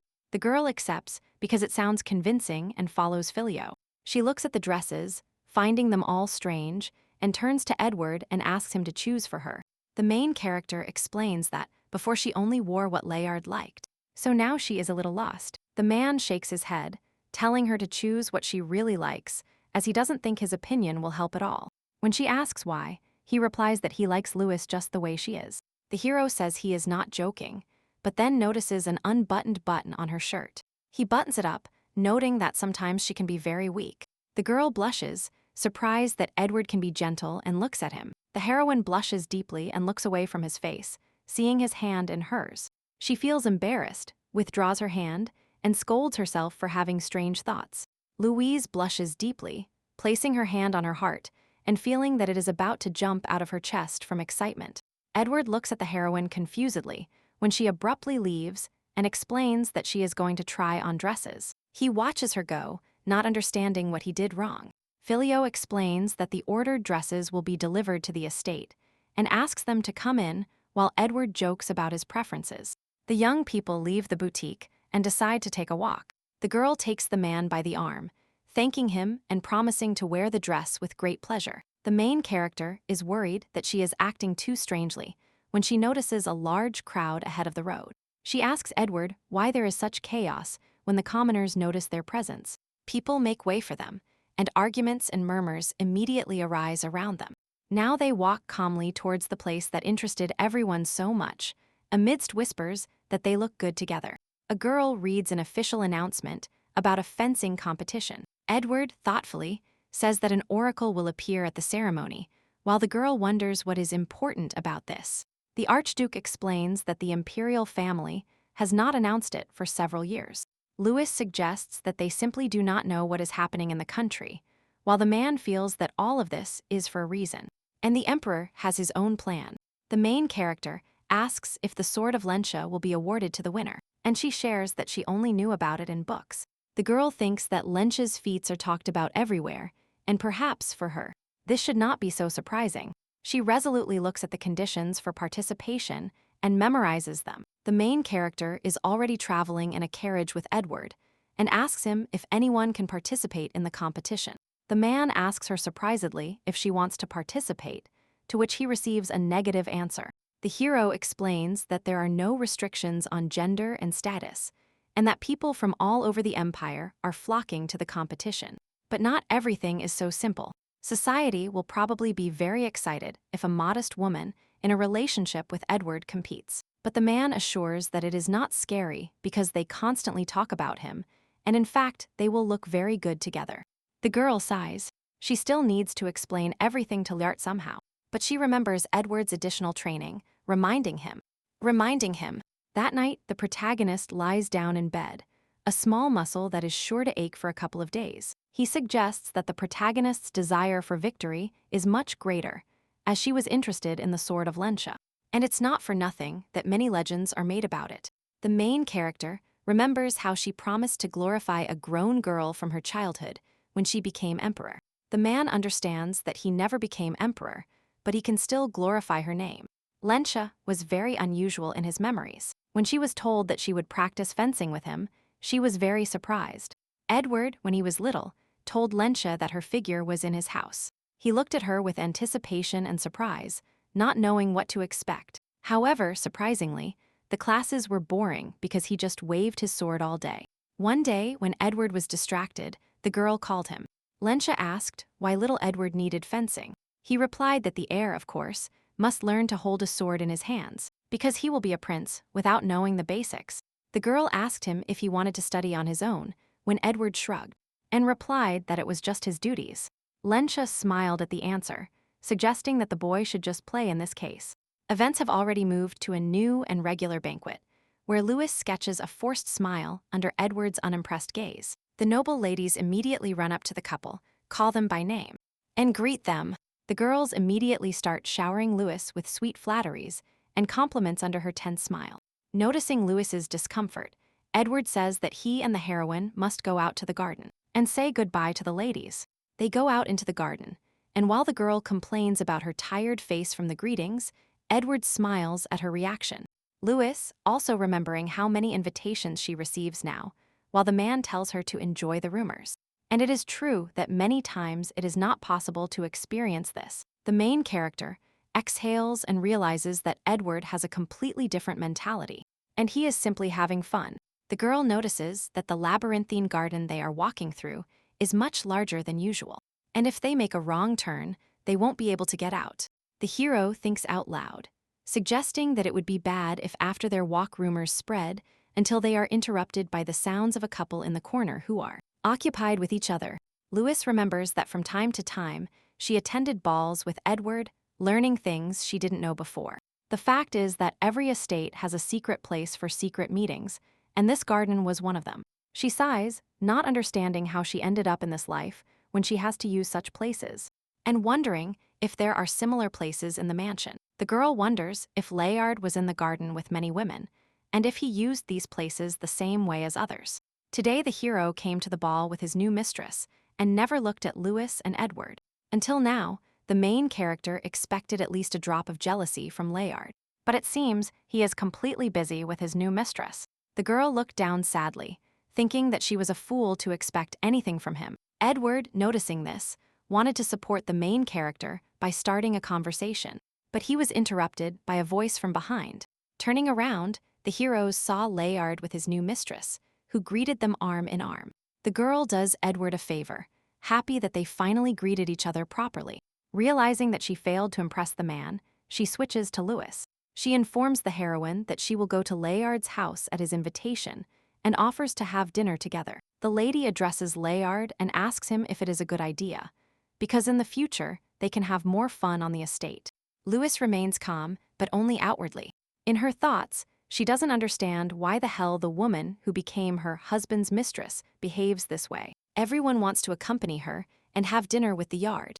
It seemed like they were testing the waters. Previously, the girl thought that avoiding this was much more painful, but the desire not to participate in all this is stronger. Suddenly, Edward interrupts her train of thought and says that having dinner together is a great idea. The mistress is impressed that they will have a double date, while Layard looks at the main characters with disgust. He smiles at Lewis and asks for her opinion. She clenches her fists, decides not to run away anymore, and says that she already invited Edward for Sunday. The girl looks up decisively and says that fortunately the day they met coincided, so a joint dinner is a great idea. Edward looks at the heroine with surprise and satisfaction, not expecting such decisive actions from her.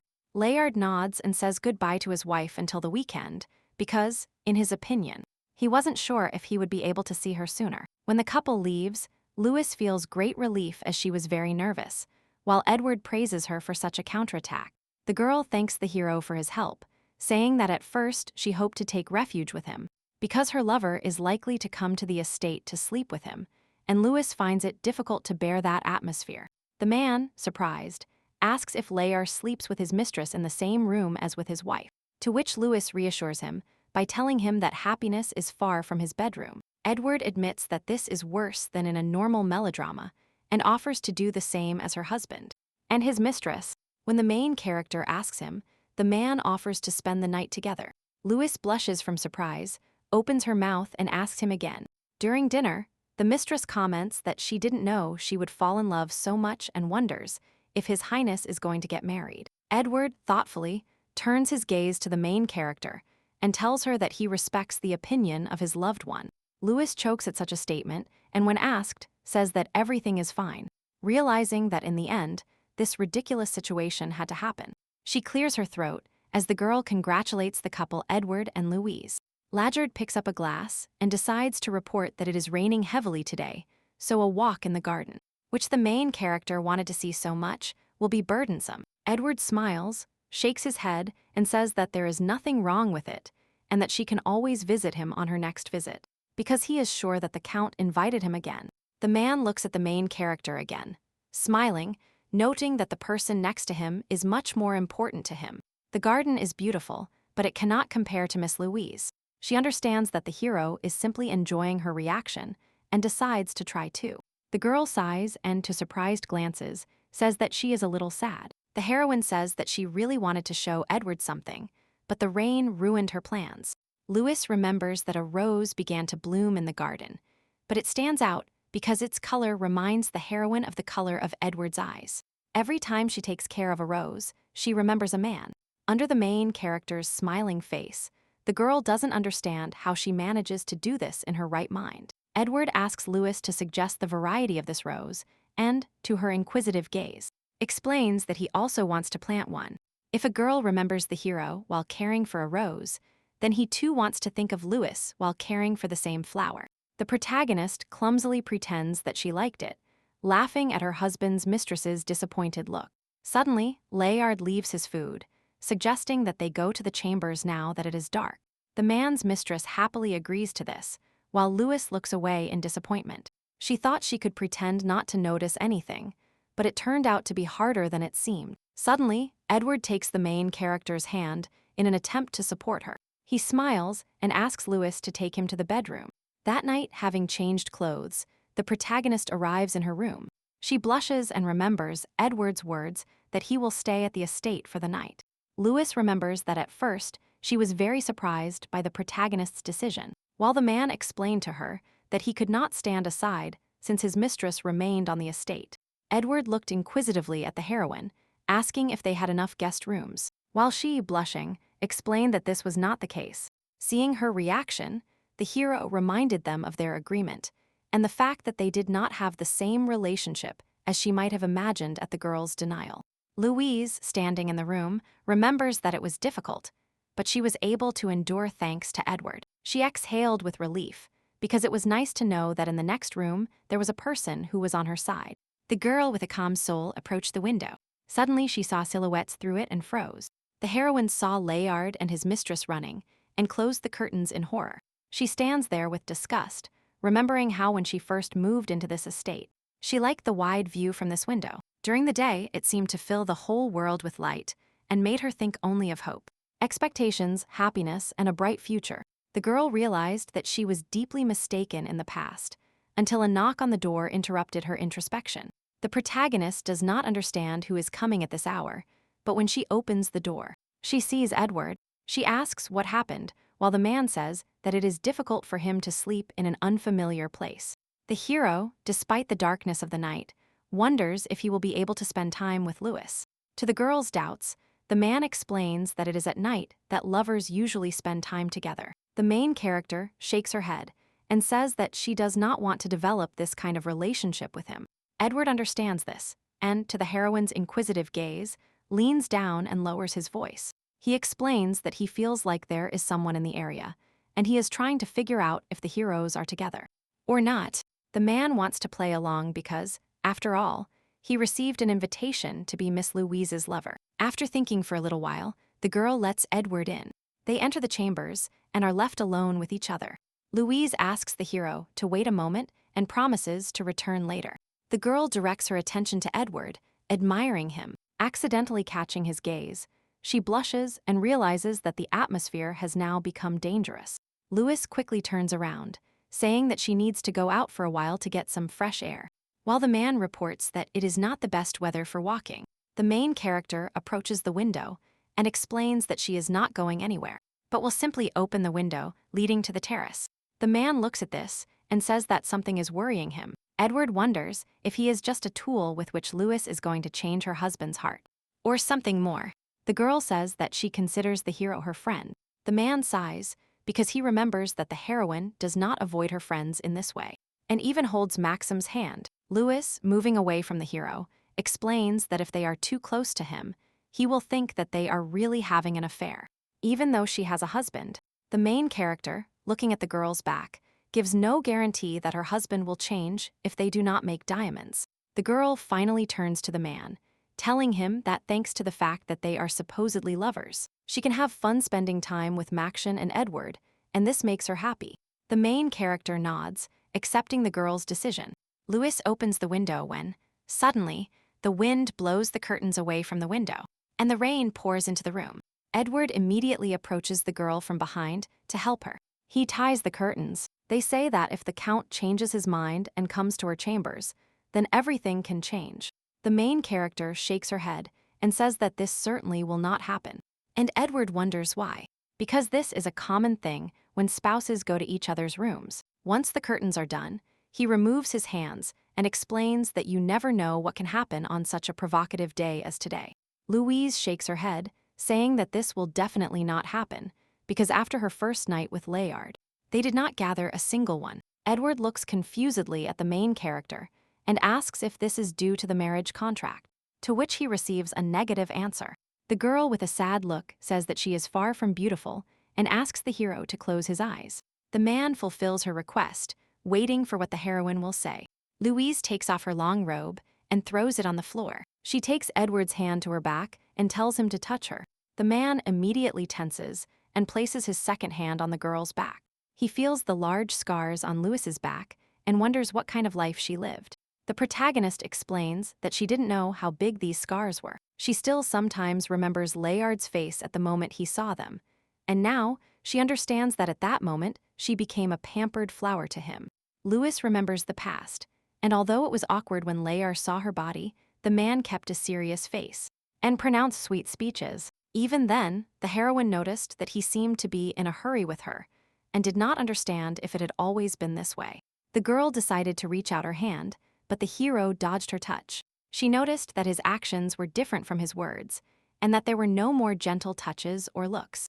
Louis at that moment felt his rejection of her body. The girl realized that this night was only for duty and nothing more. After this incident, she began to think about it often. The girl suggested that her body was like an ill-cultivated flower, on which not even bees and butterflies would land. Edward immediately objected with a frown, starting to deny all her words. Lewis assured him with a smile that there was no need to reassure her, and that everything was fine, because it was natural that he did not like this appearance. The man, frowning, began to tell his story of how, when he was a child, his surroundings were filled with beautiful things. Since childhood, Edward liked beauty and aesthetics. All people with objects around them were beautiful. Some even said that the hero might become a bully, although they simply expressed their concern. However, after he grew up, he corrected himself naturally, but there was something that people did not notice. The main character had excessively high standards and was no longer interested in mediocre beauty. He puts the main character's nightgown back on and explains that after becoming an adult, the only beauty he thought of was a girl.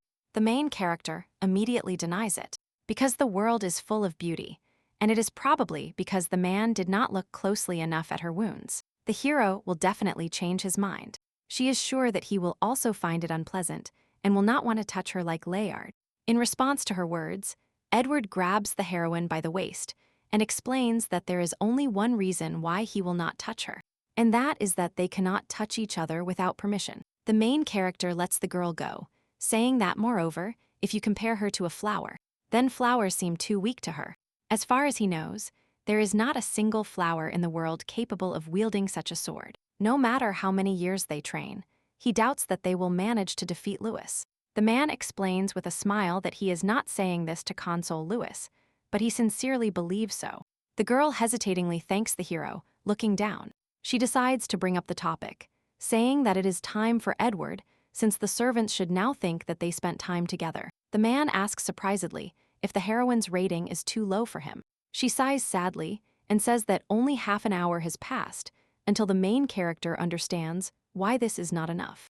Edward shakes his head, pointing out that it is a pity that she can prove the opposite. Lewis clumsily promises to prove the word while standing next to him. The man sighs because anyway, since the owner of the room told him to leave, he will leave. The main character leaves, wishing the girl good night and reminding her not to forget to close the window. After the man leaves, the girl sits on the bed and thinks about what happened. Edward, returning to his chambers, takes out a mysterious vial from his pocket. The man drinks it, at the same time suggesting that his condition has worsened. He places his hand on his chest, blushing slightly and thinking that it will be more difficult for him to sleep tonight. The next day, he walks with Lewis through the garden, enjoying the clear day. Edward notices the red roses and leans towards them, asking if the color of her eyes is really similar to the color of the roses. The main character quickly turns around, claiming that they do not look alike at all, and she only said that phrase because it suited her mood. A man smiles at a girl and tells her that, however, he is in a good mood. To the girl's questions, the hero replies that what he liked most about the garden was that every time she saw these flowers she would remember him. Edward smiles, happily standing next to the roses and looking at Lewis. The main character realizes that Edward really has eyes like rubies. The idea occurs to her that they are much more beautiful than roses when the girl quickly turns around.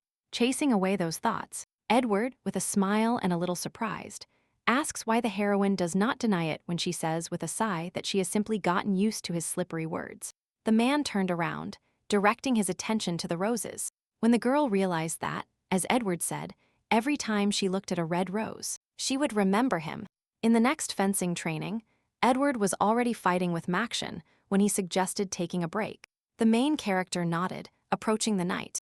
The hero praises His Majesty for his enormously improved skills in such a short time, and Edward agrees and says that Lewis is truly a capable teacher.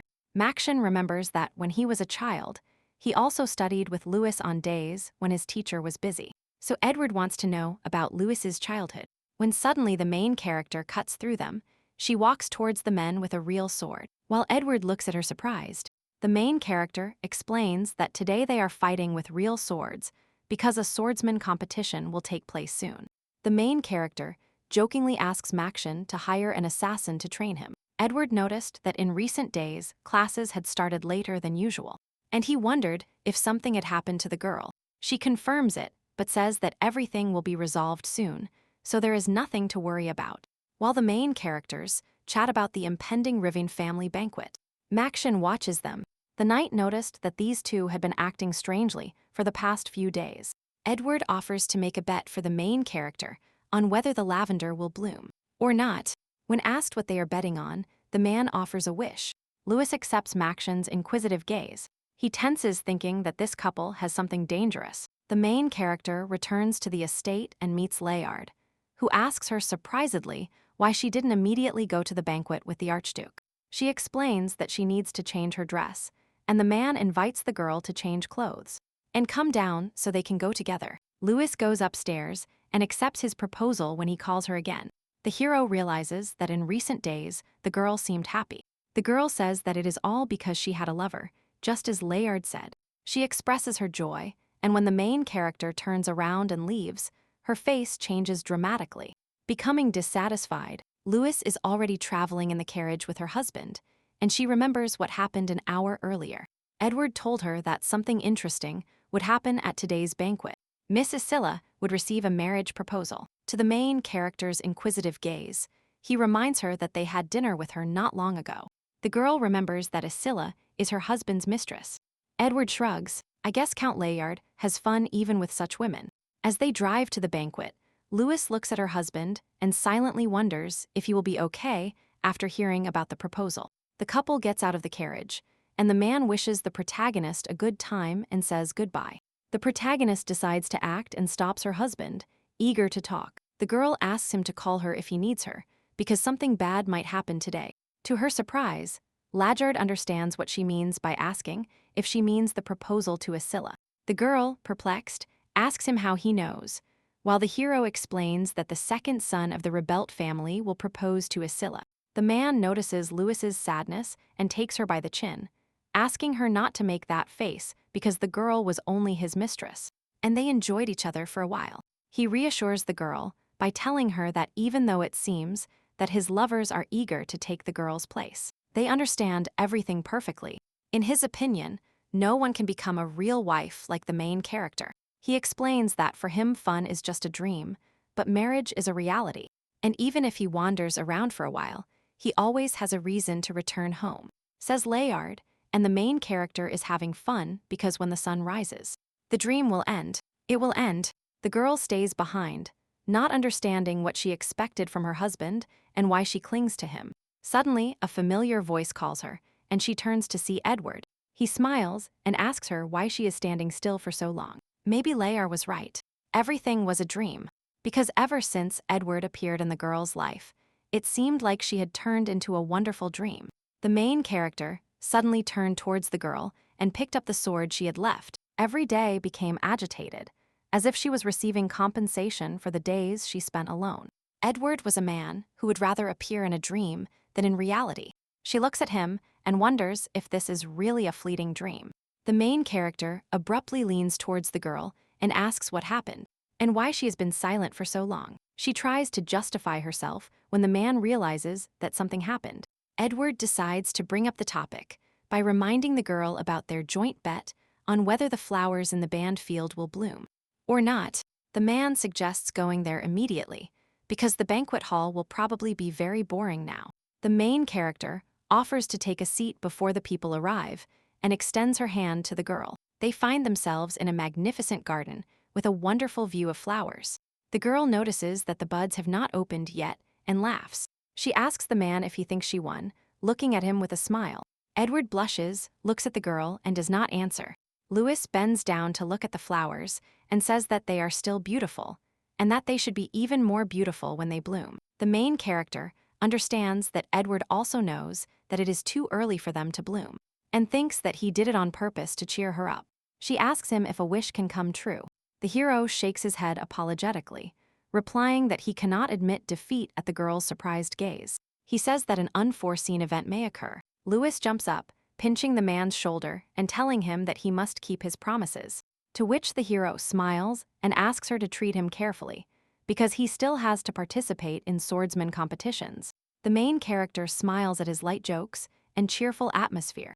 The girl wants them to double the amount of training next week, to His Majesty's indignation. She understands that when she starts smiling next to Edward, the heroine wonders if this dreamlike relationship will soon break, and if they will be able to remain good friends. The man looks at her, taking her hand, as the girl realizes that they can never be friends. Edward offers to correct the outcome of the discussion when the girl turns to him inquisitively. The main character moves her hand, telling Lewis to look forward. She turns around with anticipation and surprise and asks what just happened. Lewis realizes with surprise that there were only buds, and now there is a whole flower bed of beautiful blooming flowers. Edward says he won, looking pleased at the surprised girl. The main character turns to the man and wonders what kind of relationship they have. The hero asks to hear her wish. The girl agrees, ready to hear His Majesty's wishes. She blushes, realizing that the atmosphere between them has changed, and begins to guess what kind of wish Edward has, when they are abruptly interrupted by a discontentedly shouting voice in the middle of the garden. Isilla runs out from around the corner, leaving a man and telling him that it is all over between them because she is dating someone else. When the man asks to listen to him, the girl shouts that he himself said that he does not see her as a woman, and that is why she asks the hero not to approach her. The main characters, hiding behind a tree, observe this scene. Recognizing the main participants in today's marriage proposal, Edward notices that the atmosphere is not entirely suitable for proposing marriage as he draws Lewis closer so that they cannot be seen. The girl blushes at his actions, remembering that she constantly finds herself in such situations when she is next to Edward. The main character notices how the girl blushes, holding her by the shoulder. He smiles, satisfied at her reaction. Isilla and the man, meanwhile, begin to argue again. The girl is unhappy because when she is not around, the heroes scold her freely. The man tries to justify himself by saying that it was a normal fight between academy mates. If he had talked about the girl, people would obviously have started speaking ill of her. That's why the hero spoke ill of marriage, but he did not want to hurt Isilla. The girl is not impressed by this excuse and angrily begins to leave the man. Lewis peeks out from behind the tree to see if the young people have left, feeling uncomfortable in Edward's arms. Isilla turns to the man and asks him if he knows why Layard is so popular with girls. She explains with disgust that at least he is polite. He softly says what you want to hear at the right moment. The girl says that all she asks for is basic courtesy, and she wants to have the illusion of a pleasant relationship, where her partner at least pretends to be polite to her. The man objects, because the Count is a married man, and asks her if she really thinks she could be truly happy next to the Count, and if he tells her that he knows that what is happening now is not love. The girl doesn't understand why the boy started talking about this, because he isn't even that kind to her compared to this adulterous man. After all, she couldn't even tell her academy friends that she had a mistress when the hero suddenly kneels down. The man proposes to her, promising never to hurt her again, when the girl falls silent in a stupor. Isilla is embarrassed and asks him if he is really saying this sincerely, because she is only an immoral woman, and if they get married, then all sorts of rumors can spread. The hero resolutely replies that he doesn't care, because being with a girl is much more important to him than some rumors. The girl wonders if she should say yes. Will the hero listen carefully to what she accepts? The main characters peek out from behind a tree and see the couple starting to leave. Edward sighs, glad that this situation finally has a happy ending, when suddenly Lewis slips from the tree onto the grass. He sits down next to her and asks if everything is fine, while the girl thinks she is pathetic. The main character remembers the girl's words that the finder is polite, and softly says what you want to hear at the right moment. While hiding, she heard how Layard was with his mistresses, and the worried girl found her happiness. She lowers her head, thinking how stupid she is, and tells this to Edward. The heroine looks sadly at the ground, feeling as if she had been hit on the head with a gun. The girl remembers the situation that just happened again, and wonders why even his lovers understand what kind of relationship awaits them with Layard. But she doesn't. After all, even knowing the truth, the main character still persistently ignored her, because she believed that the moment she admitted that Layard's love for the girl had faded, she would be very hurt. Lewis begins to tell Edward that she was very stupid the whole time because she clung to the words of a real wife, and she thought they wouldn't hurt her, because she is a wonderful wife and the only one who can overcome his infidelity. With this attitude towards herself, the girl only continued to mock herself, pulling herself out of her thoughts. She says with a smile to Edward that her marriage was a complete failure. The man reassures the heroine by telling her that she was simply unlucky, and that you can't always make the right decision. Everyone makes mistakes, but then they learn from them, and the main character's choice simply led her to pain. But the man assures that it is not her fault. Lewis smiles and says that she doubts Edward ever made the same stupid mistakes as her, to which the man thanks her for her high opinion of him. The main character denies his words, because even today he hired a magician to win their bet. The girl points out that this is not an entirely fair victory, when the man realizes that the rules do not prohibit it. Lewis wonders how expensive it was to hire a magician, so when she realizes that Edward wants to express his wish, the main character invites the girl to spend the night at his estate. The girl asks him again, not understanding how to react and how to feel about such a proposal. She asks the man to wait because it was too unexpected, and they had previously agreed that they had a different relationship. Edward leans towards her surprised, explaining that lately he has been training at night, and he wanted to ask the girl to train together so that it would be more productive. He sees the girl's reaction, who agrees to his request and blushes. The man teases him, asking what he was thinking about before. The main character continues to joke, noting how active Lewis turns out to be. The girl shouts embarrassedly that such a phrase can be misinterpreted, so she needs to formulate her thoughts better. Edward apologizes, taking the girl's hand and walking next to her. The hero wonders what would happen if it wasn't a joke, and he was saying everything seriously. Lewis immediately blushes and turns around to see if it's a joke. But when she sees the man's serious face, she falls silent. The girl asks surprisedly if what he says is true, receiving an affirmative answer. Embarrassed, she withdraws her hand, saying that she will fulfill the wish that the man won in a bet. The protagonist remembers that, in any case, only a few days remain before the swordsman competition, so it is necessary to train. The young people decide to return quickly to the banquet hall, while Edward walks next to the girl with a smile. Lewis approaches her husband, who, seeing the girl, asks her to wait for him because he wants to stay for a while.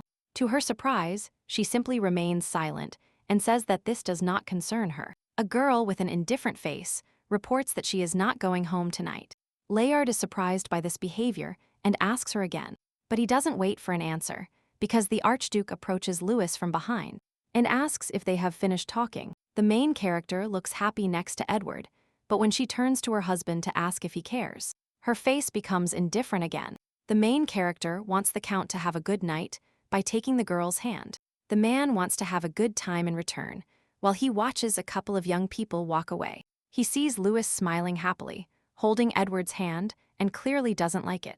Having already reached the training ground, the Archduke praises Lewis with admiration for her skills in provoking the Count, since they have increased significantly since the last time. The girl thanks Edward for his help. She clutches a real sword in her hand and asks him if everything will be all right. After all, it is already dark, and the man asks to train with real swords. The main character asks perplexed if he's going to kill his student. The girl asks him to tense up just in case, because she can heal common wounds, but she cannot sew back what was cut off. The man hopes this is a joke, now with a serious face, asking if he will definitely not kill her, noticing that when Lewis takes the sword in her hands, she turns into a completely different person. The main character asks him to concentrate suddenly by attacking him. The heroes block his blow with effort, wondering each time why he doesn't use cunning tricks, or useless ones. The girl uses speed and agility, where weight class doesn't matter. And she loves it. Edward does not understand, and wonders how it happened that she entered his heart. He supposes that was the day she healed him, or the moment a strange agreement was concluded. The man remembers the first time he learned about her fencing skills, while the girl calls him by his name. The main character says that she observes him during these few minutes of fighting, and sees that he cannot concentrate. The hero, smiling, says that he will concentrate, gripping the sword tighter in his hands, and abruptly attacking Lewis. The girl did not expect such an attack. She looks at Edward, noticing his beauty, and gets distracted. She stumbles, and at the last moment manages to block the man's attack. The main character smiles and asks if she was watching him now. Taking advantage of her confusion, Edward makes her trip, causing the girl to drop her sword. He grabs her by the waist and the back of her neck so that she doesn't fall, and tells her that he won. Lewis looks away embarrassed, muttering that maybe he shouldn't hug her and that she will fall without getting hurt, mentally scolding herself for getting distracted by his face and leaving reality. The main character replies that he cheated and knows it, but he does not let the girl go. Suddenly, the girl raises her hand to touch Edward's face. The main character is surprised by this. He calls the girl by her name to go for a walk and releases her embarrassed face. The heroine sharply backs away from him, apologizing and trying to find an excuse for her actions. Confused, she tries to quickly think of something to say under Edward's calm gaze. Edward brings his hand to his face, asking her to touch him properly. He lets her do it, as she doesn't mind. The girl withdraws her hand and promises not to touch him again because it was simply a mistake. The man realizes that the heroine seems very upset and begins to tell her that previously he taught her a very talkative teacher. As his teacher said, if a girl is upset about a man, she should be given a sword. Is he the man she wants to stab, or does she want to protect him? Or perhaps the man is not even worthy of her pointing her sword at him. The main character hands the previously dropped sword to the girl and asks what she thinks of him. Lewis explains that before becoming a normal girl, she was a swordsman, and for swordsmen this makes no sense. Edward is glad that he is not the person the girl wants to kill and offers to continue training tomorrow. Because it is difficult for both of them to concentrate, the man asks if she really wants to sleep alone in the annex, because the main building is full of rooms, to which the girl decisively agrees. The butler asks Edward if he is really going to do what he has planned. The man reports that if the medications are not effective, it is worth increasing the dose because the main character cannot sleep at night, and goes to practice fencing. When His Majesty tries to ignore him, the butler says that in recent days he saw Edward training until dawn. The hero says that he perfectly understands that His Majesty is training to be on par with the Emperor, but that he might get sick if he neglects his health. The main character interrupts the butler and tells him that he is more of a child and that he can take care of himself. Benjamin explains that after returning from perils, the man's condition has worsened even more, and he cannot simply stand by and watch His Majesty overexert himself. Edward sighs.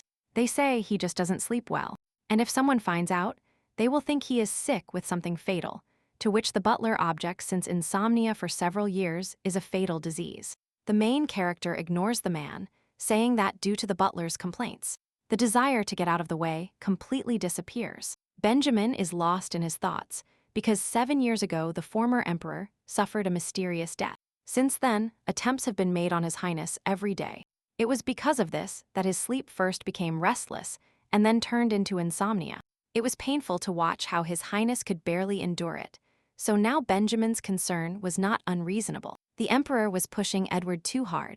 The man, noticing his butler's enthusiasm, assured him that he could handle everything himself. The hero said with a serious face that he was almost ready to fight back, while Benjamin sighed resignedly. Edward asks if the butler brought what the man had previously asked for, to which he nods, and hands him a tray with the dishes. Meanwhile, Lewis walks restlessly around the room because she is not sleepy. The girl turns towards the door when she hears a knock and calls Edward. The man asks if he can come in and says that he was informed that the heroine was not brought water. Lewis wonders why Edward personally came to her for such trivialities, while he excuses himself by saying that the estate workers are embarrassed. In fact, it was just an excuse to see Lewis. He serves her the tray when the girl notices the sweets in the bowl. The main character eats it, while Edward asks what the bed in the room is like, and if it is comfortable for her. The girl replies that the bed here is even more comfortable than at home, when Edward asks why the heroine could not sleep. Lewis, looking down, says that she is worried about being in the room, and it is not surprising that many things happened that day. There is probably an avalanche of thoughts in the girl's head right now. Thinking about it, perhaps one of the reasons for her insomnia was precisely Edward. The main character says that he will leave if the girl wants to be alone. Louise invites him to share the conversation with her, if the man doesn't mind. Seeing Edward's surprise, she explains that when she is alone, everything becomes too quiet to feel comfortable. His Majesty agrees to stay with the girl until she falls asleep. Louise realizes that the room she is spending the night in has been used by someone. It doesn't look like it has been abandoned for a long time. The main character nods, and they say that when she first arrived at this mansion, she lived here for some time. In response to the girl's surprised question about why the hero suddenly left the main building and came here, he explains that he needed a place where he could hide. Lewis nods tensely to indicate that she understands. The main character, smiling, says that she did not know that, being next to Lewis. This place would feel so wonderful. Edward looks at Lewis, realizing that he doesn't know much about her, and begins to ask the girl what she likes. The main character asked the girl about small things they hadn't shared before, and about such obvious things, for example, whether the heroine likes swords and flowers. The girl was also able to tell small secrets, such as the fact that Makshin was a crybaby when he was a child. The girl herself, without realizing it, fell asleep during the conversation and only woke up when the sun's rays fell on her face. The main character, looking near her bed, thought that Edward had left, but she saw him sitting and sleeping next to her. Lewis gets out of bed, approaches the man and sits next to him. The girl examines his sleeping face with interest and reaches out her hand to him. The main character carefully tucks his hair behind his ear while the man is still sleeping. Finally, Lewis asks her question and asks the sleeping Edward what he likes. They talked for a long time, but only now did she realize that she had not asked him that question in response. The girl realizes that there are still many things she doesn't know about Edward and laughs when she realizes that she broke her promise not to touch him again. She runs her finger across his cheek when suddenly Edward takes her hand. The next moment, Lewis finds herself on the floor while the man looms over her. The main character asks in a rude voice who sent the girl. Lewis screams that no one sent her. Unexpectedly for her, she notices Edward's unfocused gaze, which is not looking anywhere. A second later, he falls asleep again on Lewis. The girl, blushing, feels the temperature of his body, the beating of his heart. His body, sinking and sinking with every breath, and she even smells the scent of a rose. She remembers that this already happened during their first encounter. The girl turns her gaze back to the hero, thinking that even in an unconscious state, he does not allow himself to relax, and wondering what kind of life Edward lived. The main character rejects the man and realizes that he is still holding her hand. Moreover, he hugged her so tightly that she could not break free. Deciding that it will be difficult to put a man to bed with one hand from the floor, she reaches for the blanket and lifts him off the bed. The protagonist covers herself with Edward as she looks out the window and sees the sunrise. The girl smiles, lies down next to the man, and mentally wishes him good night. That afternoon, Edward wakes up thinking that he has not slept so peacefully for a long time. When his vision finally focuses, he sees Lewis sleeping in front of him. The man abruptly gets up, not understanding what this situation is, and remembering that they fell asleep in a completely different position. Due to sudden movements nearby, the heroine frowns while sleeping, while Edward is moved by this. The girl yawns, opens her eyes, and asks why His Majesty is not sleeping. In response to Edward's questions about why the heroine was sleeping on the floor, the girl explains that while she was sleeping, the man grabbed her wrist and she had no chance to leave. The main character apologizes, but wonders why she is so careless. Because if he had dark intentions, what would she do? Lewis replies that the hero is nothing like that person, and asks him suspiciously if he was really thinking about something like that. Edward jokes that he thought about it, but he is too much of a gentleman to do such a thing. The man says that he will return to the main building and offers to have lunch with the girl in an hour after asking her to continue yesterday's training. Their conversation is interrupted by Makshin, standing in the hallway with bewilderment on his face. Under the knight's stern gaze, Edward remembers that he had an appointment in the morning with a man he fell asleep on. Makshin, with a serious face, wishes happiness to Lewis and Edward, asking him to take care of his old friend.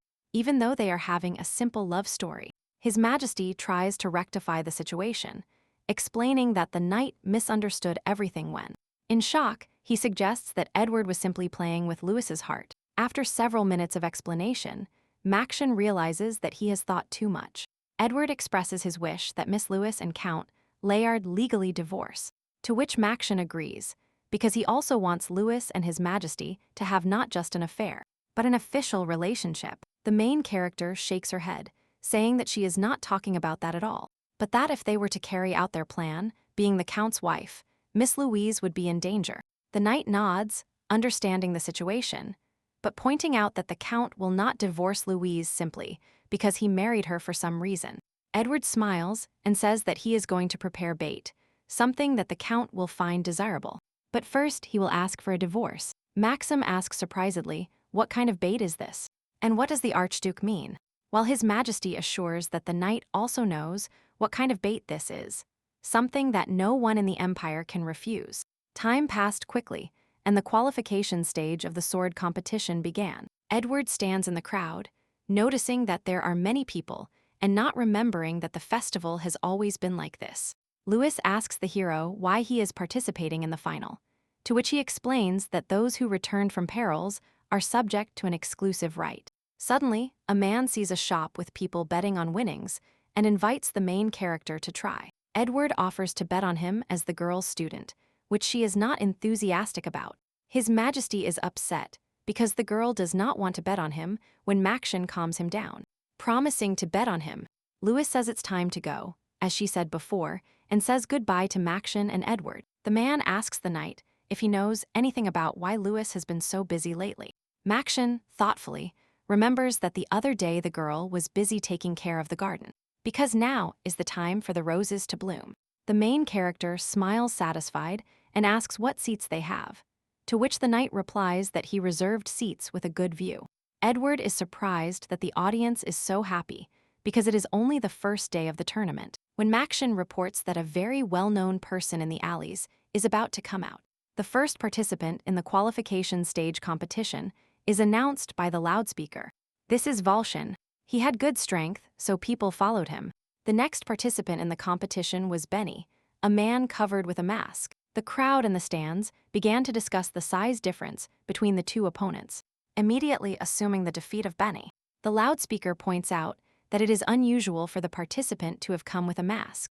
It assumes that this is the recluse lord's plan to hide his true identity, or that the hero simply came to the competition secretly from his parents. Edward doesn't think she's asking why he participates with a mask, while Maction explains that in such competitions, they sometimes do this because there are many hunters aiming for the winner's prize. The start of the first competition is announced while the fighters prepare to attack. Volshin sees that his opponent doesn't have a single muscle and doubts that he is of legal age, but he does not object to an easy victory in the first round. The man is confident that the fight will be easy and he won't even have to try. A second later, the tip of Volshin's sword flies to the side while he freezes. The stands are outraged by how such a fighter could lose to a child. The hero doesn't understand how this could have happened because he simply lost stupidly. People shout that it was a fixed match because everything ended too quickly. Meanwhile, Edward and Maction cannot assess the enemy's skills because everything ended too quickly. Valthian thinks that Benny used some kind of trick because he defeated him too quickly. The man runs after the masked guy. The hero tries to grab the masked man when he dodges, asking what he is trying to do. Valthian says that he just saw Benny for the first time and asks him to take off his mask because he hasn't seen such capable people in a long time. The man says that he wants to learn a couple of things from the hero and asks him to have a drink with him. Benny decides to give some quick advice, pointing out that the man's movements at the beginning were unnecessary and were full of flaws, after immediately fleeing under Baltion's disgusted shouts that he does not have to endure such humiliation from a boy who has not even reached maturity. And his voice, physique, and behavior indicate that he looks like a girl. The man, putting two and two together, realizes with surprise that it was a girl. Meanwhile, Lewis listens at the desk, and it turns out that it is Benny. She apologizes mentally to Edward for participating in the tournament without his knowledge. But what is at stake is something very dear to her, specifically her mother's sword. The girl is in a hurry and leaves the tournament venue, remembering that she needs to water the roses. That same evening, Volshin excuses himself by saying that he took the rusty sword by mistake, and that is why he lost so absurdly. The man, furious by the reproaches of the people in the forest and by the fact that the girl lost, he bangs his mug on the table. Silence reigns, and Leoli decides not to bother the hero anymore, trying to change the subject, when suddenly Baltion jumps up announcing that today he is going to get drunk, to the now cheerful shouts of the people in the forest. Lewis takes care of the flowers by catching the caterpillars that are eating her flower bed. She collects them in a bucket, taking them off the rose leaves. The girl, satisfied with her work, admires the flowers with a smile. The heroine remembers Edward while looking at the flowers and decides to fix their relationship at the end of the competition. Already in training, Lewis believes that the qualification stage will be very long due to the large number of participants, and she is happy that in a couple of weeks Edward's first battle will take place. The man is upset because after the competition, he will no longer have a reason to see the heroine so often, and he invites her to watch other competitions together. The girl is confused because she must also participate in the competition, while Edward assures that he only wants advice on one participant.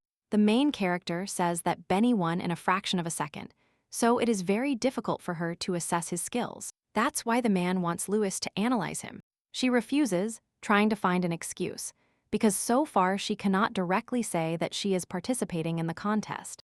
Edward nods and says that Benny will fight twice more to have enough time when the main character refuses. The man looks surprisingly at the main character and realizes that Lewis is behaving strangely. She tries to make something up, saying that she has a similar situation.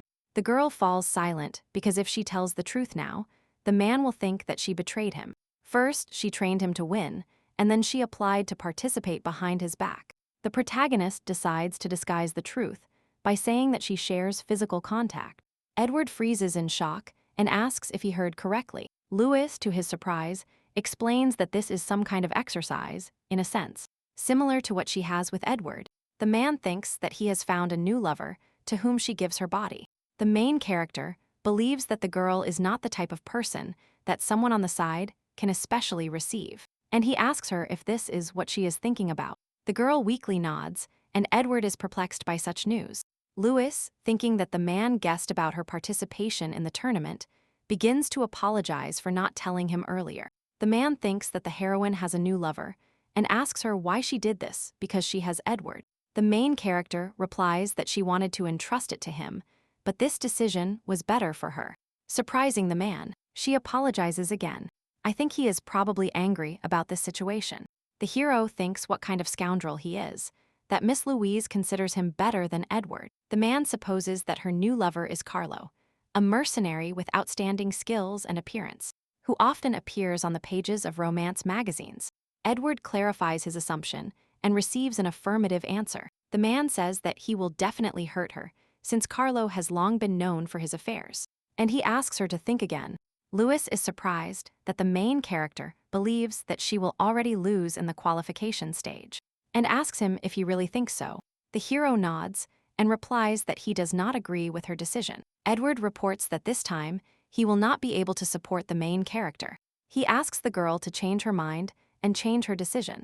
Lewis sighs, pointing out that she has been careless for a long time and therefore can handle it alone. The girl says that it is no longer necessary to teach someone who does not trust his teacher. She leaves without letting the man explain anything to her. Already during the tournament, Edward sighs deeply while the stands chant Benny's name. Maction asks if His Majesty is well, because the man is not at all focused on the fight. The main character asks him for advice on whether she should apologize. A whole month has passed since the fight with Lewis. Maction affirms that it is worth it. He just needs to give the girl time to release her anger, although he doesn't know why the young people fought. Meanwhile, Lewis, under the mask of Benny, analyzes the enemy and realizes that the opponents have become stronger, and she simply cannot use the same technique on everyone. The loudspeaker says surprisedly that Benny is using new moves that the stands had not seen before. The girl easily breaks Carlo's sword while standing in front of him. Edward applauds Benny's good skills while Maction begins to suspect something, looking at the man's mask on stage. After the tournament, Lewis runs through the alleys, hears herself being chased, and keeps the mask on to hide her identity. She stops dead when she hears Maction's familiar voice calling her by name. The girl takes off her mask and realizes that it is only her childhood friend. The main character knew from the beginning that he would notice her moves and expose her. She exhales with a calm soul because it doesn't surprise her at all that Lewis was Benny, to which the girl wonders why Edward didn't tell her anything, because that's why they had disagreements. In response to Maction's questions, the girl explains that the hero disdained her fencing skills. She says that the man confidently claimed that he himself was wounded, that he was participating in competitions, but for some reason doubted her. The knight doesn't understand how this could have happened and asks her what she told Edward. The girl calmly says that she said something like "we share physical contact," while Maxim freezes at her words, wondering if she is saying this seriously, now or not. Lewis continues by saying that she hoped the Archduke would misunderstand the phrase, "I have a friend with whom I practice." The knight awkwardly finds himself close, wanting to explain the second meaning of her words. After the explanation, the girl bent down embarrassed, not understanding why she didn't think beforehand how ambiguous it might sound. Now she realized that Edward had misinterpreted her words, thinking that she was the lover of one of the participants in the competition. She puts her hands on her head because such a misunderstanding is simply unacceptable. The girl decides that she definitely needs to apologize, but then freezes. It turns out that the main character still doesn't know about her participation in the contest, in which case it is better to keep everything secret until the end of the contest. That same evening, Edward watches Carlo walking with a girl in the city. The main character thinks that he left Miss Louise and went to meet another girl. Already the third one, tonight, Edward uses magic with a snap of his finger to summon water bubbles. Carlo freezes and his gaze becomes blurred. He starts screaming in panic the name of a certain Robelia, extending his hands in front of him in fear. The main character enjoys this with a smile. Because he had previously shown him the most terrible illusion, the man doesn't understand. If Carlo is so afraid of a girl named Robelia, then why is he cheating on her? The man on the side continues to observe the spectacle unfolding before him. After making sure that Charles is suffering, does he leave? They say that he was lucky to keep his pretty face, only because he didn't want Miss Louise to get angry. The next day, Edward sees the news in the newspaper, where they write that Carlo has become a faithful man, looking only at one girl, and it's not Miss Louise. The main character, with a smile, thinks that Miss Louise will not have an easy time at first, but she will definitely make a good decision. Maction wonders why the Count is in such a good mood, and finds out that the Archduke simply likes the content of the newspaper.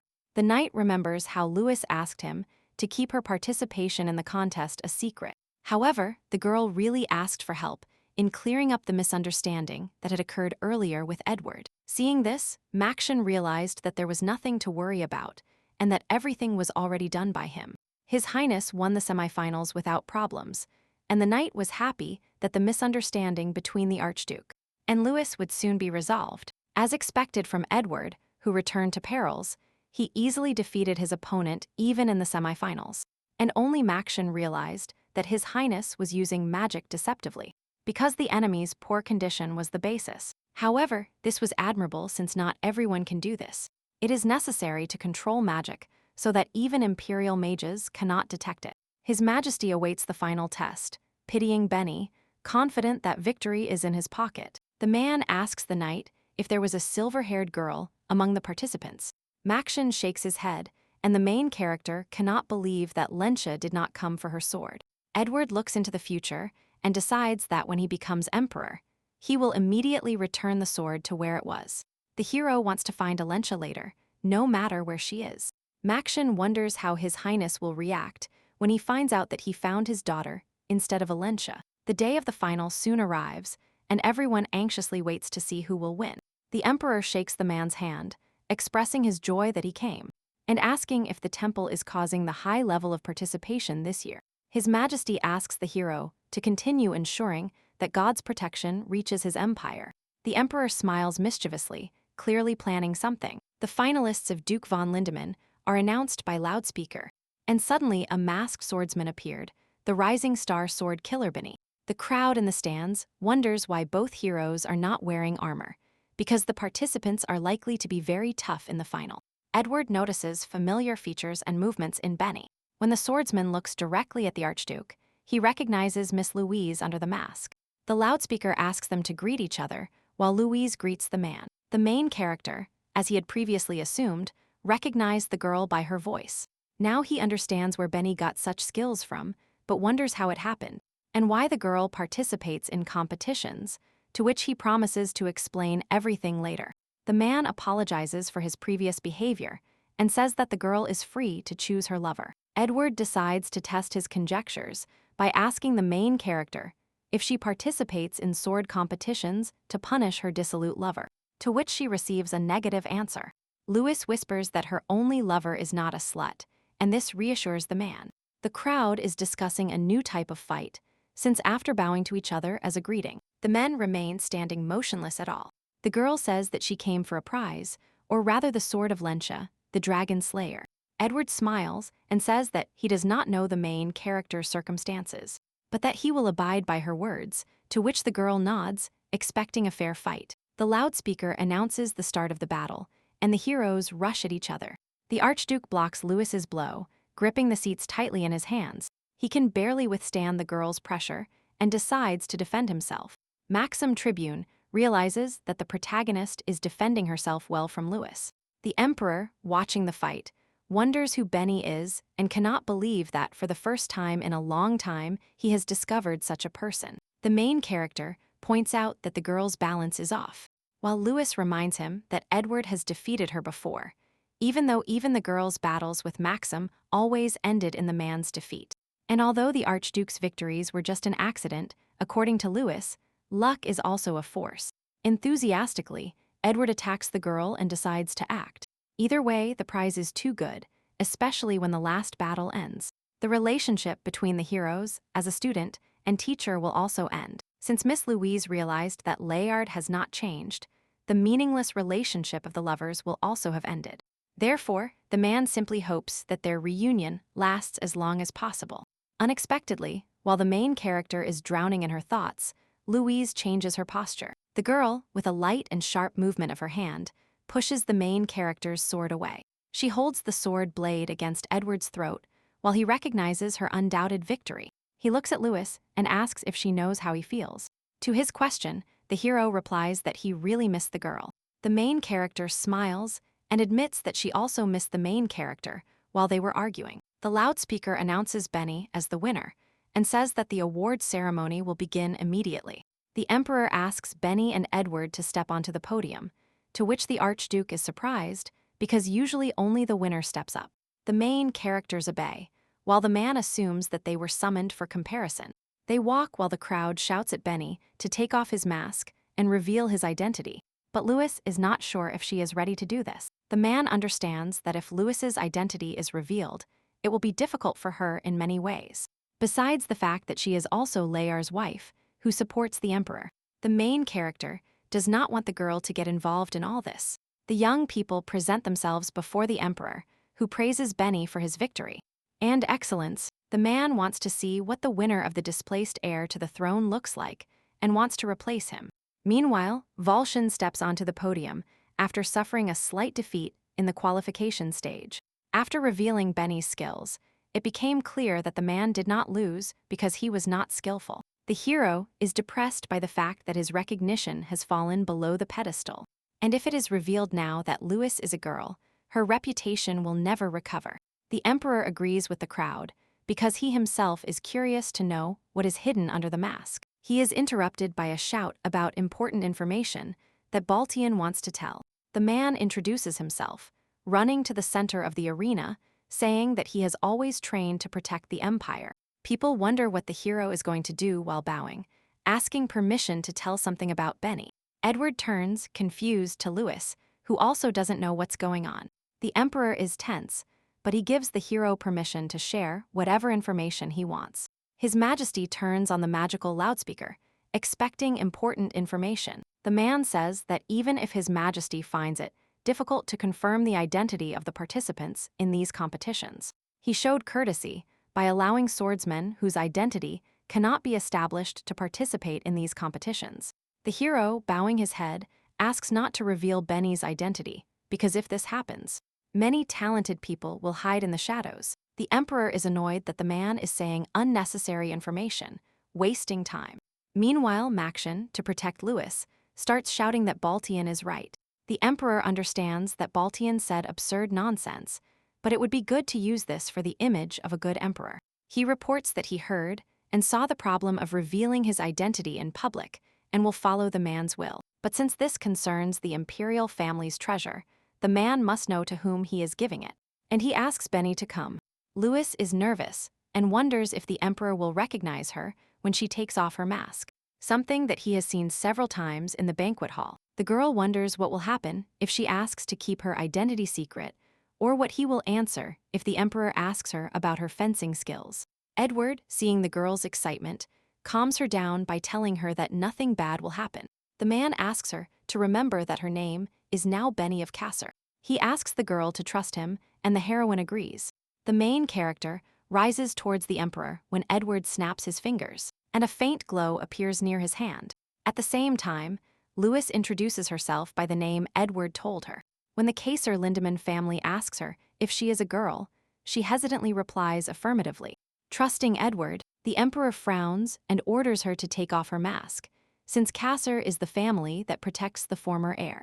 Surprised that even such a talented person was his subordinate, the heroine obeys his order by taking off her mask. She is ready to bow her head in apology, because what's the use of changing only her name if he recognizes her by sight? However, the emperor shrugs and says that Benny looks normal for the winner of the final.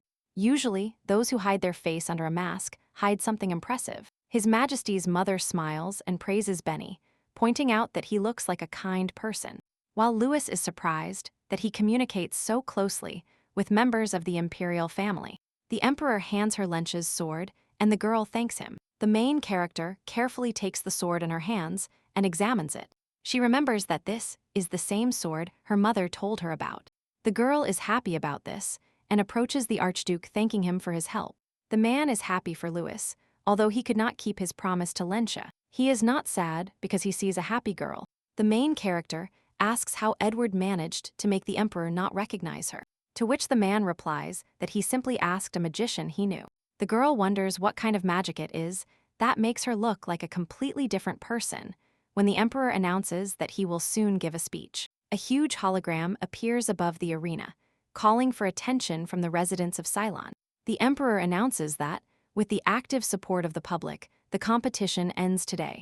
Edward tensely observes the huge hologram, amazed by the enormous magical power the emperor has mastered. The man is distracted noticing how Louis takes his hand, squeezing it tightly.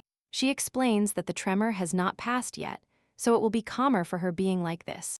Edward does not withdraw his hand, but notes that if they hold hands for so long, people will think they are gay, but the girl says they are still distracted looking at the emperor. Meanwhile, His Majesty notices how the main characters are holding hands. He cannot believe that his brother has this relationship with his subordinate, and is surprised that the rumors of him being gay are true. He wondered why Benny wore a mask with such an ordinary appearance, but it turns out that this was done so as not to reveal the weak side of the former heir to the throne. The man smiles sinisterly and decides to give a gift to the small couple, as it turns out that it will allow them to remain on good terms. At the same time, the hologram presents everyone with the long-awaited words of the temple oracle. A large package with strange luminous inscriptions appears in the air. People look at it tensely and begin to whisper about why the dragon is awakening. The crowd whispers, not understanding what feelings they have and whether it is good or bad that the dragon has awakened again. The priest enters the arena with a speech, saying that the oracle foresaw the resurrection of the dragon. However, this does not mean that the nightmare of the past will come back to life, when 20 years ago they had to punish the dragon they faithfully served. This was because it suddenly became enraged and trampled on precious lives and property. But the people won the battle and restored peace through joint efforts. After the birth of the new emperor, His Majesty Eligate von Velord, the people dream of a new takeoff. Therefore, the temple interprets what the oracle said as follows. Upon awakening from sleep, the dragon symbolizes the imperial family of the Ceylon Empire, and darkness symbolizes the dark magic that remains partially throughout the empire. If the hidden meaning is revealed, His Majesty, the new emperor, will expel dark magic from the entire empire. Consequently, the temple will become His Majesty's sword. He will find dark mages and punish them. Edward is not inspired by this speech, because it is just a show for the emperor. And Louis wonders if the oracle really said that. The main character explains that they could not have invented this intentionally, but probably interpreted it arbitrarily in favor of the emperor. The girl looks at the weapon and thinks that if the dragon is really reborn, is there any reason why her mother's sword passed to her? And finally, before the closing ceremony, His Majesty the Emperor will congratulate the winner and the runner-up. The man says that thanks to people like the main characters, he feels calm, and in gratitude, he wants to entrust them with a great mission.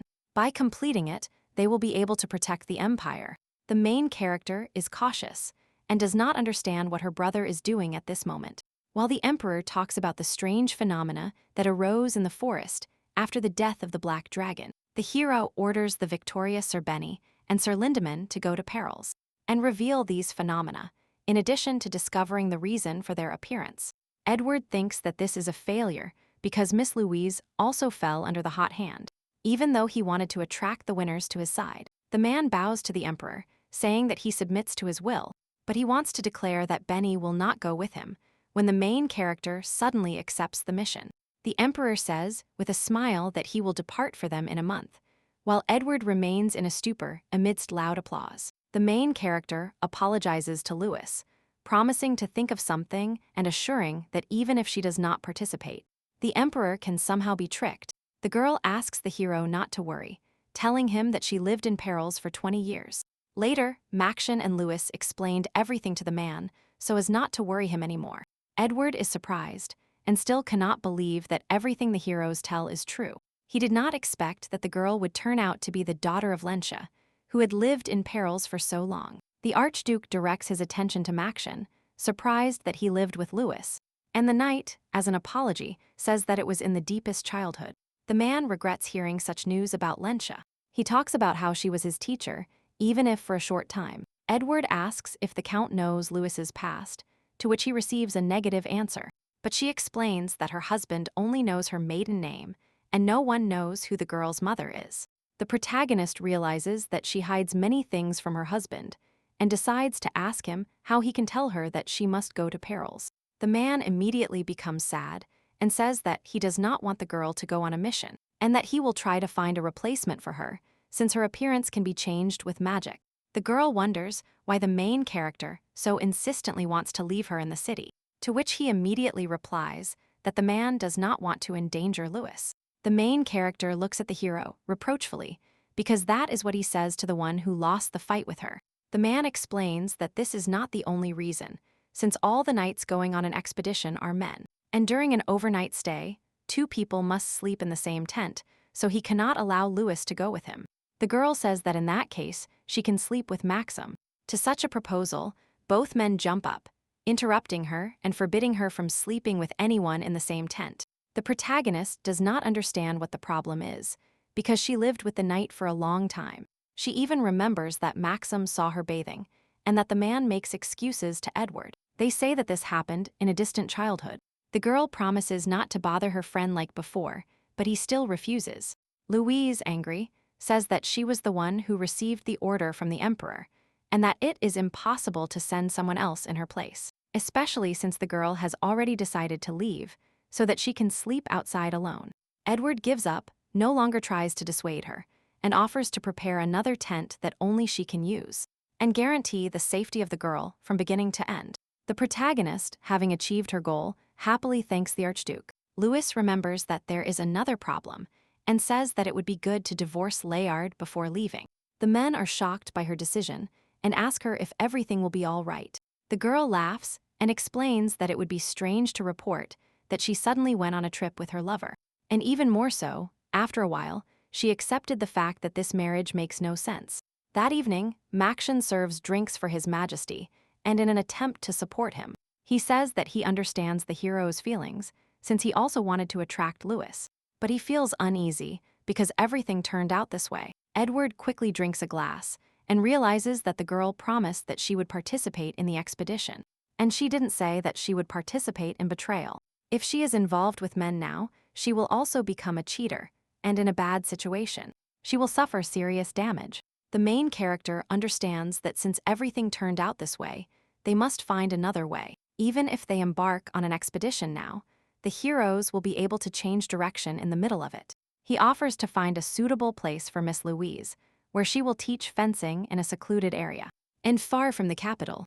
The next day, in the morning, Edward writes a letter while sitting at the table. Since the Count clearly has his own goal, he will not let Miss Louise go so easily. Very little remains to be done for Miss Louise to be able to divorce definitively. He sends a dove with a letter standing by the window. Meanwhile, Layard enters the Emperor's office greeting him. The man tells the hero to sit down because they have a reason to celebrate. An official letter has arrived from Fendel. It reports that the princess will come to visit them. To Layard's surprised gaze, the Emperor explains that it took quite some time, but he still got her visit. Since the accession of the current emperor, King Fendel has never sent a member of the royal family to the empire after a legate von Veller, who is the emperor's illegitimate son, took the crown. He was angry. He thought they were ignoring him because of his origin, but Fendel was the second largest state on the continent after Kalon, and with the neighboring country there were good relations, so they could not be hostile to each other. Liar understands that this is simply a great opportunity for him. The heroes flatter the emperor and say that they must have finally realized that they have no choice but to accept the current government. He says that he respects what the emperor thinks of his inhabitants, and it was a wise decision, and worthy of his majesty. The duke thinks to himself that it was a very careless decision, but in front of the emperor, he only shows his best side. He congratulates him. His majesty takes a glass and asks for a man this time to try to seduce Princess Fendel. Seeing the hero's surprised look, he explains that the Archduke's first love was a princess from the kingdom of Fendel. She probably knows the Duke's background and weaknesses well. The official dinner will take place very soon, so the man simply cannot give up.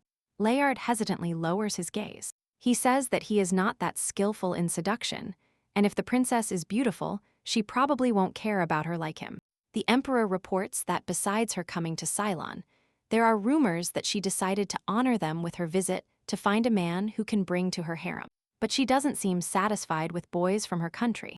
The hero refuses, reminding him that he is already married and it will be difficult to do, because even homosexuals do not date married men. The emperor frowns and suggests that he simply get a divorce. The man immediately has an image of Louis in his head and does not want to divorce at all. His Majesty remembers that the hero would never give his heart to a modest woman.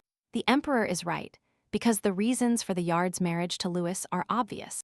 No matter what conditions he presents to the girl, she will turn a blind eye to everything, especially since having lost her husband, she will not have enough strength to be independent. She cannot stop him from conspiring, and his lovers have good excuses to easily abandon her. She has always been the one he used for his own purposes. The emperor brings him out of his thoughts, asking if he is tired of behaving like a gigolo. The hero offers to take this opportunity to at least establish himself in the princess's harem, because it is a good opportunity to achieve success at this level. The man promises that when the Archduke dies, he will share part of his property with Layard. The hero admits that it is certainly a good opportunity, but for some reason, he cannot stop thinking about Louis. However, he quickly agrees to carry out His Majesty's order and promises not to disappoint him. Meanwhile, Louis selects medicines on the shelves of the shops. She chooses a bottle that suits her and buys it, talking to the merchant about the wonderful properties of the potion. The girl cannot believe that there is a drug that makes roses bloom without insects. I wonder who invented it. Having bought everything she needed, she immediately leaves the shop hearing loud shouts. A passerby fights with the girl, wondering where it was seen that the girl flirts only because of her appearance, while the heroine screams that if the man had money, he would straighten his face. Louis observes all this from the side, assuming that the girl is a person from Fendel. The main character examines the girl's bright red hair, while she complains that it is possible to be old, ugly, and even have a terrible character. The redhead's knight quickly takes care of the situation while she stays on the side. Dissatisfied with what is happening, suddenly she notices Louis and her eyes begin to shine. She quickly runs to the girl, takes her hand and smiles radiantly at her. The main character clumsily asks to be let go and erred, while the lady says that, when she sees handsome people, she seems to disconnect. The girl asks if Louis knows where the residence of Archduke Edward Lindemann is. Edward greets Princess Diana and tells her that he is quite impatient when the girl enters the room. Diana asks if the sent letter is not an official document, saying that her schedule has been adjusted to be able to arrive before the delegation. The man is interested in what happened or something happened to the heroine, because he thought the girl would communicate with him in writing as usual. The heroine shares that she simply received information through a letter about an unexpected gift from Edward, for which it was worth being patient. She asks what kind of gift it is, and they say it is too much because they are friends. When the man corrects her by reminding her that this is not friendship, but unilateral exploitation. Diana, who came to study in the Ceylon Empire as a child, received help from Edward due to her high status. While studying, Diana created a false identity and opened a business with the money she earned. She sent a man and had fun, until one unfortunate day, the heroine revealed her false identity. After that, as payment for keeping the secret, he took money from the princess, and they both benefited. The princess wonders if it was because of Miss Cloth that Edward called her. The girl remembers that Louise is beautiful, while Edward wonders how she knows. Diana says that she met her accidentally on a shopping street and was happy because she had often seen her portraits in the newspapers before. In response to the main character's request not to touch Louis, the girl nods and says that she knows he wants her to be with him. Before, Edward also lived with handsome people, but they were men, so Diana assumed that he had special preferences. However, judging by the current situation, it seems she was wrong. But after smiling cunningly, she bows and asks Edward if he likes men and women at the same time, to which the hero frowns, ignoring the question. Diana asks if Louis is against his plan, when the man says that the girl knows nothing. The heroine asks surprisedly if it is possible to arrange a divorce without the consent of the other party. And in any case, thank you for taking a handsome man with her. Edward says that Louis herself wants a divorce, but doubts that the Count will voluntarily seal it. In the process of overthrowing the Emperor, there will be no choice but to buy the Count. This could be a big shock for Louis, so Diana needs to take her with her. The girl says that even if he does this for Louis's sake in secret, later this situation can lead to misunderstandings. The situation raises a delicate question that is not easy to talk about at all.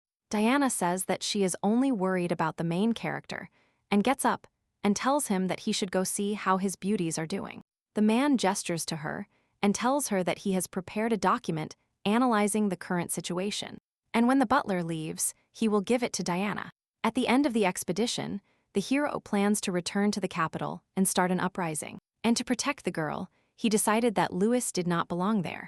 The protagonist, meanwhile, observes the caterpillars that she previously plucked from the flowers. She notices some kind of glow on the flowers and decides to touch them, not understanding where the flower was hidden in such a place. However, the girl suffers a scratch because she carelessly tries to pick the flower. The main character sighs, looking at the cut. I understand that she is too curious, and I remember the problems she needs to solve properly. The expedition will take place in 3 weeks. It is not easy for her to start a conversation with Layard, believing that it will be unexpected news for him. The girl wants to part ways with him on good terms, but she doesn't know how or what to tell the man. Suddenly, Layard approaches her from behind, greeting her under her surprised gaze. The man offers her his hand to take, telling her that he has wanted to go for a walk with her for a long time. While she refuses his hand, replying that she is injured, the main character looks at him sideways with disgust. After all, the hero didn't even ask if everything was all right and how she got hurt. A long time had passed since their last conversation, but everything was still the same. Layard shared another uninteresting story. He looked handsome as always, and his smile, like a painting, remained the same. Louis just listened to him, because she felt that his elegant smile no longer radiated warmth towards her. The protagonist directly indicated that she felt like the man was postponing talking about an important topic, as if it was difficult for him to talk about it. Layard confirmed it, and the girl realized that what she had experienced for several days was meaningless. After all, the hero quite decisively suggested that she divorce. The man immediately started making excuses, saying that he wasn't doing this because he had stopped loving the heroine. But he couldn't tell the real reason yet. The hero assumed that 6 months would be enough to get rid of the prince on the expedition. And if he died, he wouldn't have to become a hostage of the princess. He still offered to divorce with a smile for only 6 months, suggesting that they consider it a vacation. When unexpectedly for the man, Louis agreed. She looked at him coldly and now offered to divorce herself. Layard hesitated, and even the smile disappeared from his face as he looked at the girl in surprise. The hero thought that she would be worried, or that there would be some kind of reaction at least. But this was a surprise for him. He immediately started wondering what happened, but quickly dismissed these thoughts, citing the fact that the girl simply wants to protect some of her pride. And this is a common reaction. According to Layard, in just a few months, all the annoying things that hinder their relationship will disappear because the hero plays the role of the emperor's puppet. He cannot meet another woman. The man takes care of the heroine who is leaving and hopes that she will wait a little and not do anything stupid because the man was going to let her be his real wife. Meanwhile, Louis leaves the estate, grabbing the hem of her dress. The words about a reunion in 6 months make her furious. She is angry and feels like a fool after endless worries, and attempts to create jealousy because she talks about divorce so easily. And the reunion. The main character begins to cry, wondering what else she expected from him, and thinking that she is simply shedding tears because she was hurt. However, now she can breathe deeply because all her regrets have disappeared. The girl wipes away her tears, looks up and realizes that she has come very far. And she has found herself in a new market. The heroine hears the loud singing of a bird, turns towards the sound, and sees two men holding the bird and bringing scissors closer to her. She looked closer and saw that the men were holding the bird by the wings and taking it out of the cage. The protagonist ran to them and asked if they were going to cut the tendons of the canary's wings, to which she received an affirmative answer. The man says that someone raised the male without even cutting its tendons, but the female was caught in the wild and trained. The hero suggested that the girl give him the birds and agreed not to cut their tendons if she took them. Lewis agrees and looks for money to pay 1 gold coin for 2 birds, but she realizes with panic that she didn't bring anything. The girl really wants to save the birds and asks the merchant to wait a little while. He looks at the heroine in disbelief. Suddenly, someone offers a loving bird bath. Edward stands next to Lewis under her surprised gaze and asks her how she ended up here. The man smiles and replies that he simply got lost in the new market. The hero asks to sell the birds along with the cage, to which the merchant happily agrees, praising the cage. The heroes leave with the purchase, and Lewis promises to return the money as soon as she receives the prize. Edward calms the girl by telling her that she doesn't need to return anything because it is his gift, to which she refuses because she is going to release the birds and will not be able to do so if it is his gift. The hero assures her that the girl can use the gift as she wishes, and she agrees.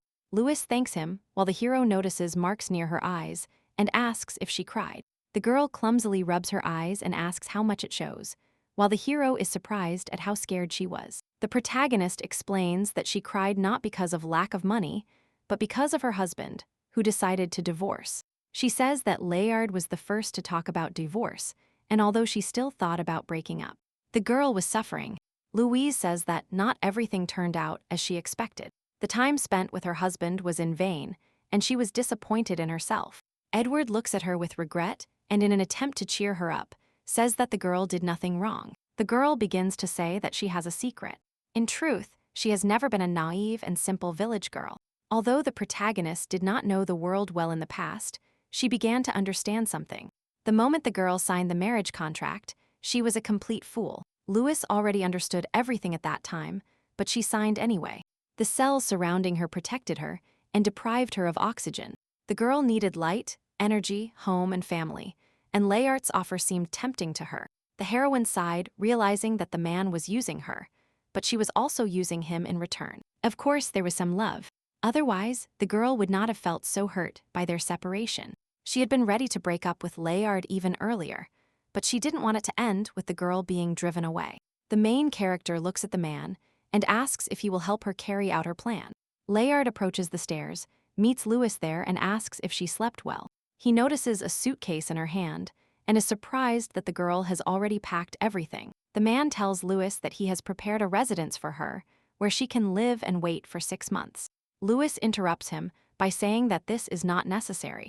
Layard looks inquisitively at the main character when the butler reports that a guest has arrived for the count, and the girl asks him to let him in.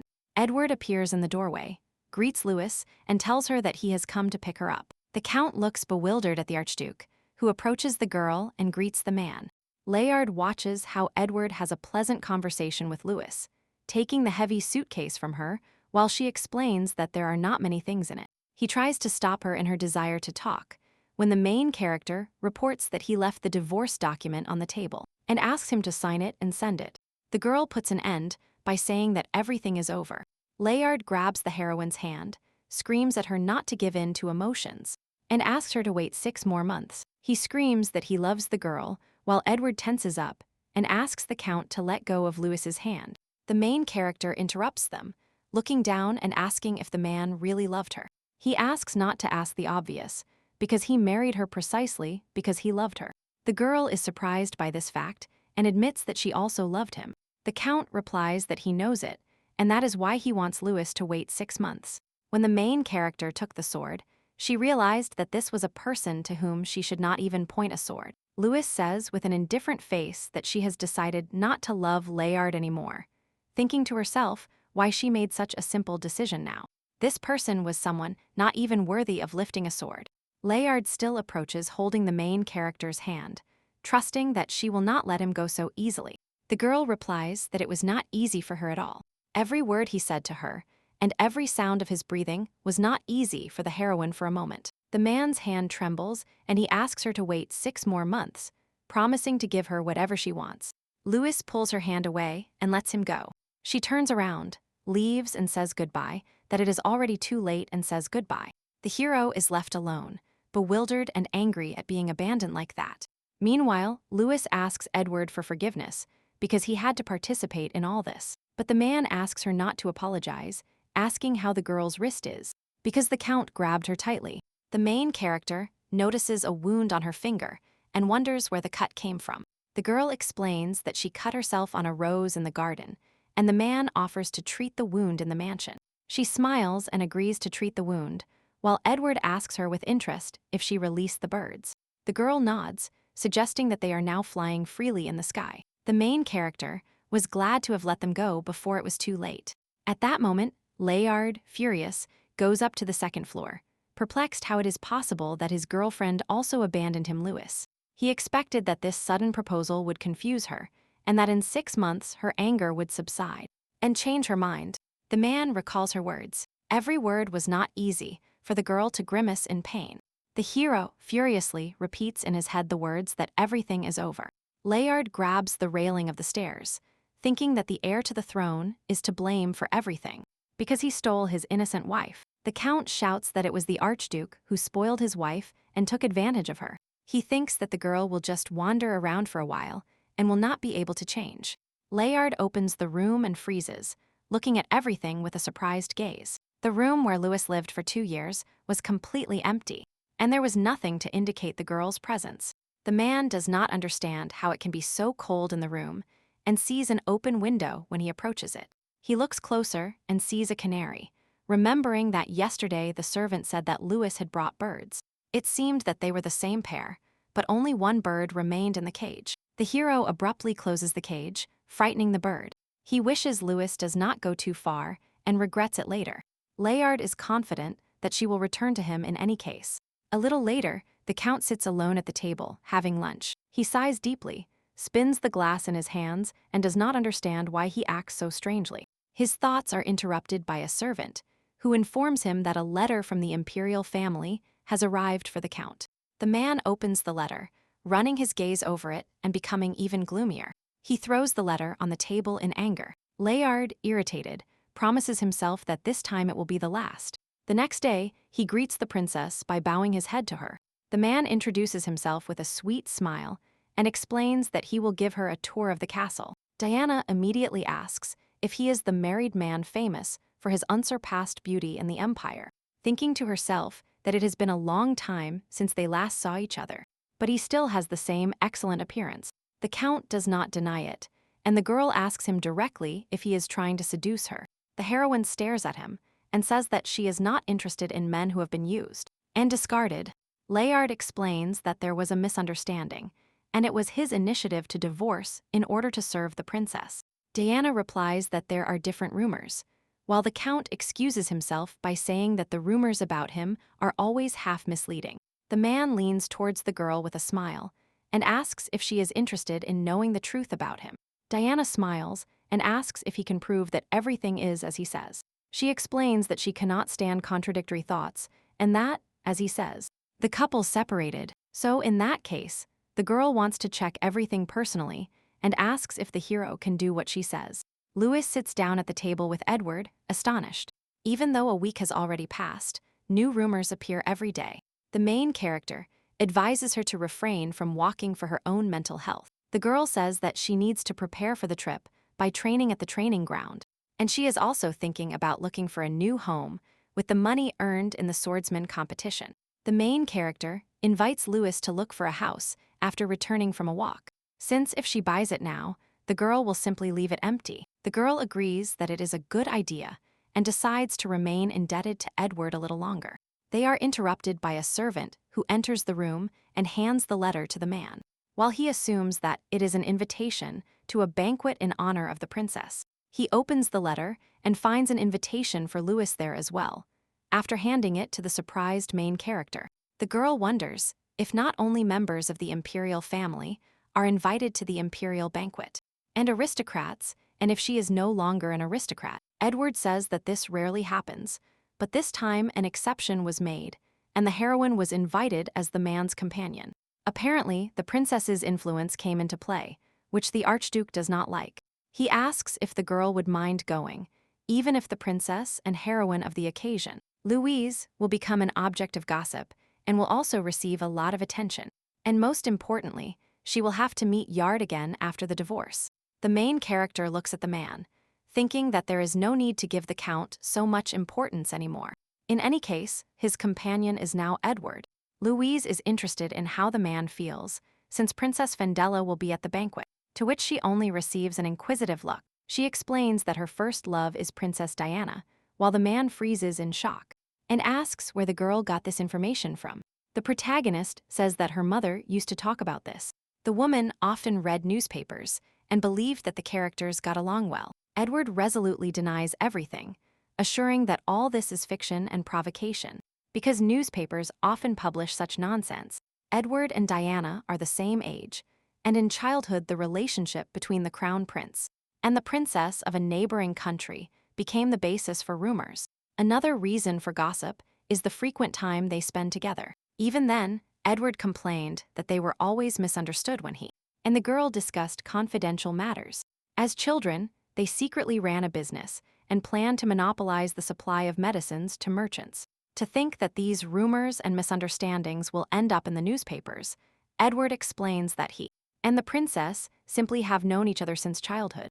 Louisa feels and realizes that she might have been wrong, while the man wonders what else was in the rumors. Besides her romance with the princess, the protagonist recounts how her mother used to say that the Archduke was very ugly in person, and she felt sorry for the princess. The girl also says that, according to rumors, the man did not have the best character, so she was advised not to get involved with the imperial family in the future. And Edward understands that Lentia did everything possible so that her daughter would never get involved with him in the future.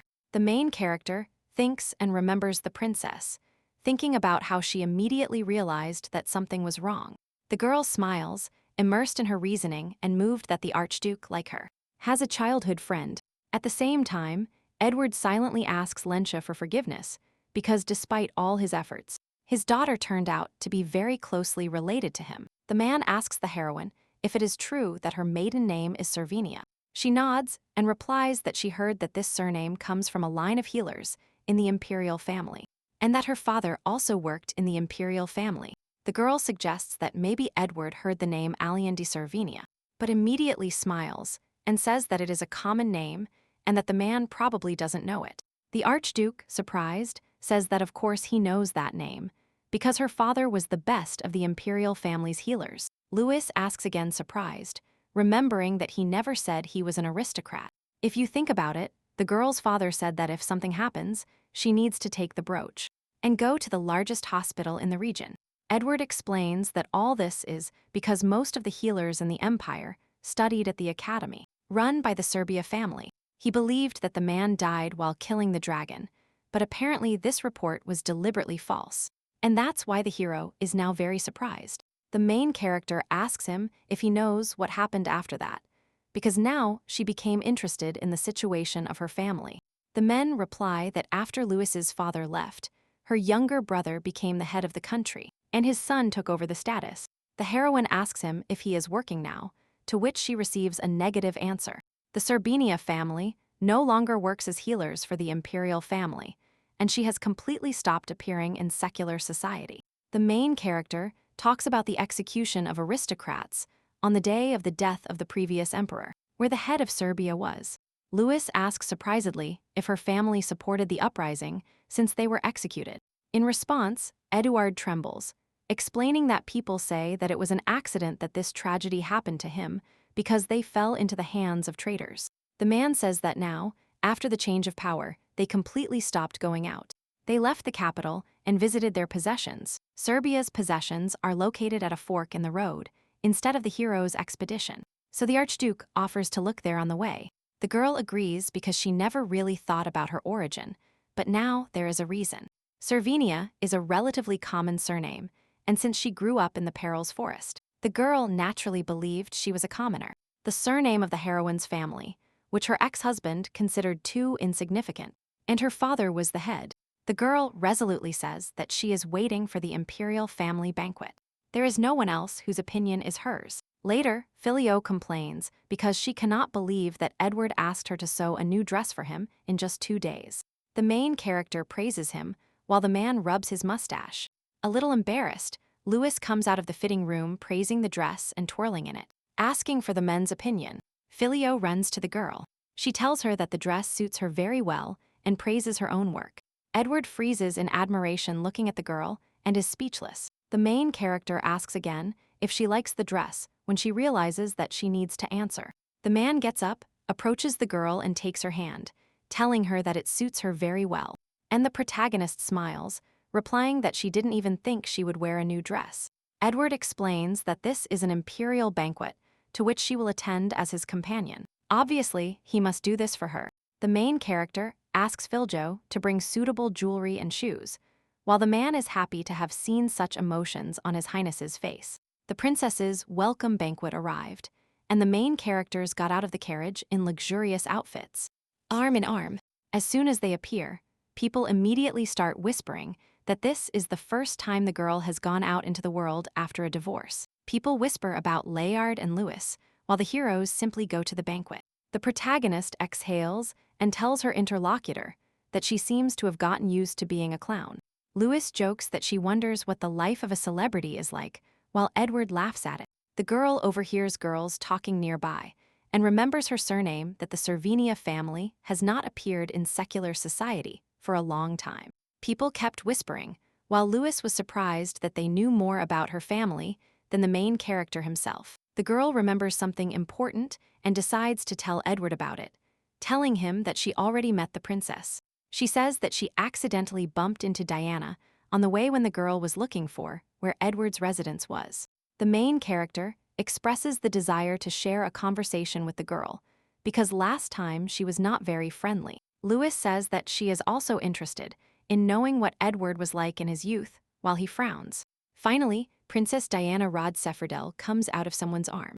Louis looks closely and sees Layard. She immediately changes her face from irritation when looking at this picture. People immediately made a fuss, now thinking that it was because of the princess that Layard got divorced, and not because Louis left with her lover. There were rumors that the princess did not touch married men, and therefore, it was not the Archduke who pushed the Count aside, but that Louisa was simply abandoned. The girl took back her words, that she had been used to being a clown since the banquet started 30 minutes ago. And people are already talking a lot. Edward sees the main character's irritation and offers to go out to the terrace, so as not to listen to gossip. A little earlier, the princess and Layard approached them, greeted Edward and thanked Miss Louise for the last time. The protagonist did not expect to see her ex-husband with the princess, although this was not so surprising. The girl, looking down, shared with the Archduke that for her the ball had always been an uncomfortable event, but she hoped that at least today would be a little different. Louise was walking away with Edward when she suddenly felt someone's hand on her shoulder. She turned around scared, but then saw Layard. The man persistently asked the girl to talk to him. The main character blocked the main character by asking what Layard was going to do.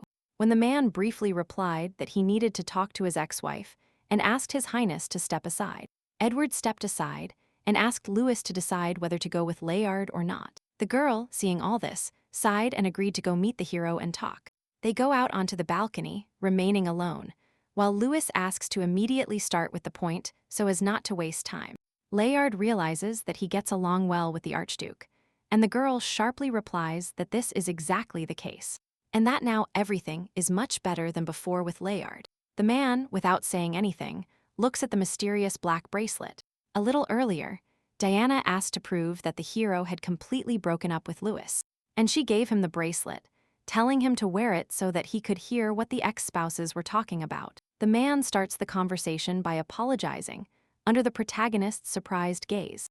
Layard says that he is apologizing because he never loved Louise for a moment. He realized this after meeting the princess, and he doesn't understand why he wandered around all this time. His heart was always turned towards Princess Seferdel. The man hints that he hasn't been able to forget her since the day he bumped into Diana in the capital several years ago. The hero apologizes for proposing to her, although he didn't love Louis thanks to him because the girl divorced him. Thanks to this, he wants to start from scratch with the princess, while Louis says that she understood everything and congratulates the man, asking if he said everything he wanted. The hero turns off the bracelet, saying that there is still one thing. Layard abruptly changes his face from calm to angry, convincing the girl that the Archduke is a dangerous man and that she can break up with him as soon as possible. The main character exhales and notices that he doesn't seem to think about being polite until the end. However, this is good for her and gives her relief because she no longer loves Layard. Louis turns around eager to leave, saying that she hopes Layard will be happy with the princess. The girl hurries away because Edward is waiting for her. At this moment, the main character is standing on the balcony looking at the garden. She gets distracted when the princess enters and asks her what happened. The girl replies that she came to confess. She thought that if she came herself, then the hero would not be so angry, and the man directly asks if this appearance was Layard's doing. Diana nods and presses the same bracelet as Layard. The count's voice is heard from the bracelet, and Edward asks the girl why she is eavesdropping on someone else's conversation, while Diana explains that she told him to Layard to test his intentions. Diana listens to the confused words and frowns in surprise, looking at the bracelet. The main character, dissatisfied, says why Diana hurts Louis in this way, and the girl excuses herself by saying that she did not ask Layard to say exactly this, but only wanted to make sure that the couple separated. Edward asks not to touch the main character again, and Diana asks for forgiveness. She also didn't know that the count would go so far, but she should have made sure that the couple's connection was broken. The heroine explains that she thought Layard had no feelings, but if he is not a fool, then his goal is obvious. The main character understands the girl's fears, but wonders why situations continue to occur in which only Louis gets hurt. The count's voice calling Diana is heard from the bracelet, and she says goodbye to the Archduke, saying that the hero's gift has called her. Suddenly, the doors open, and Louis enters them asking what all this means.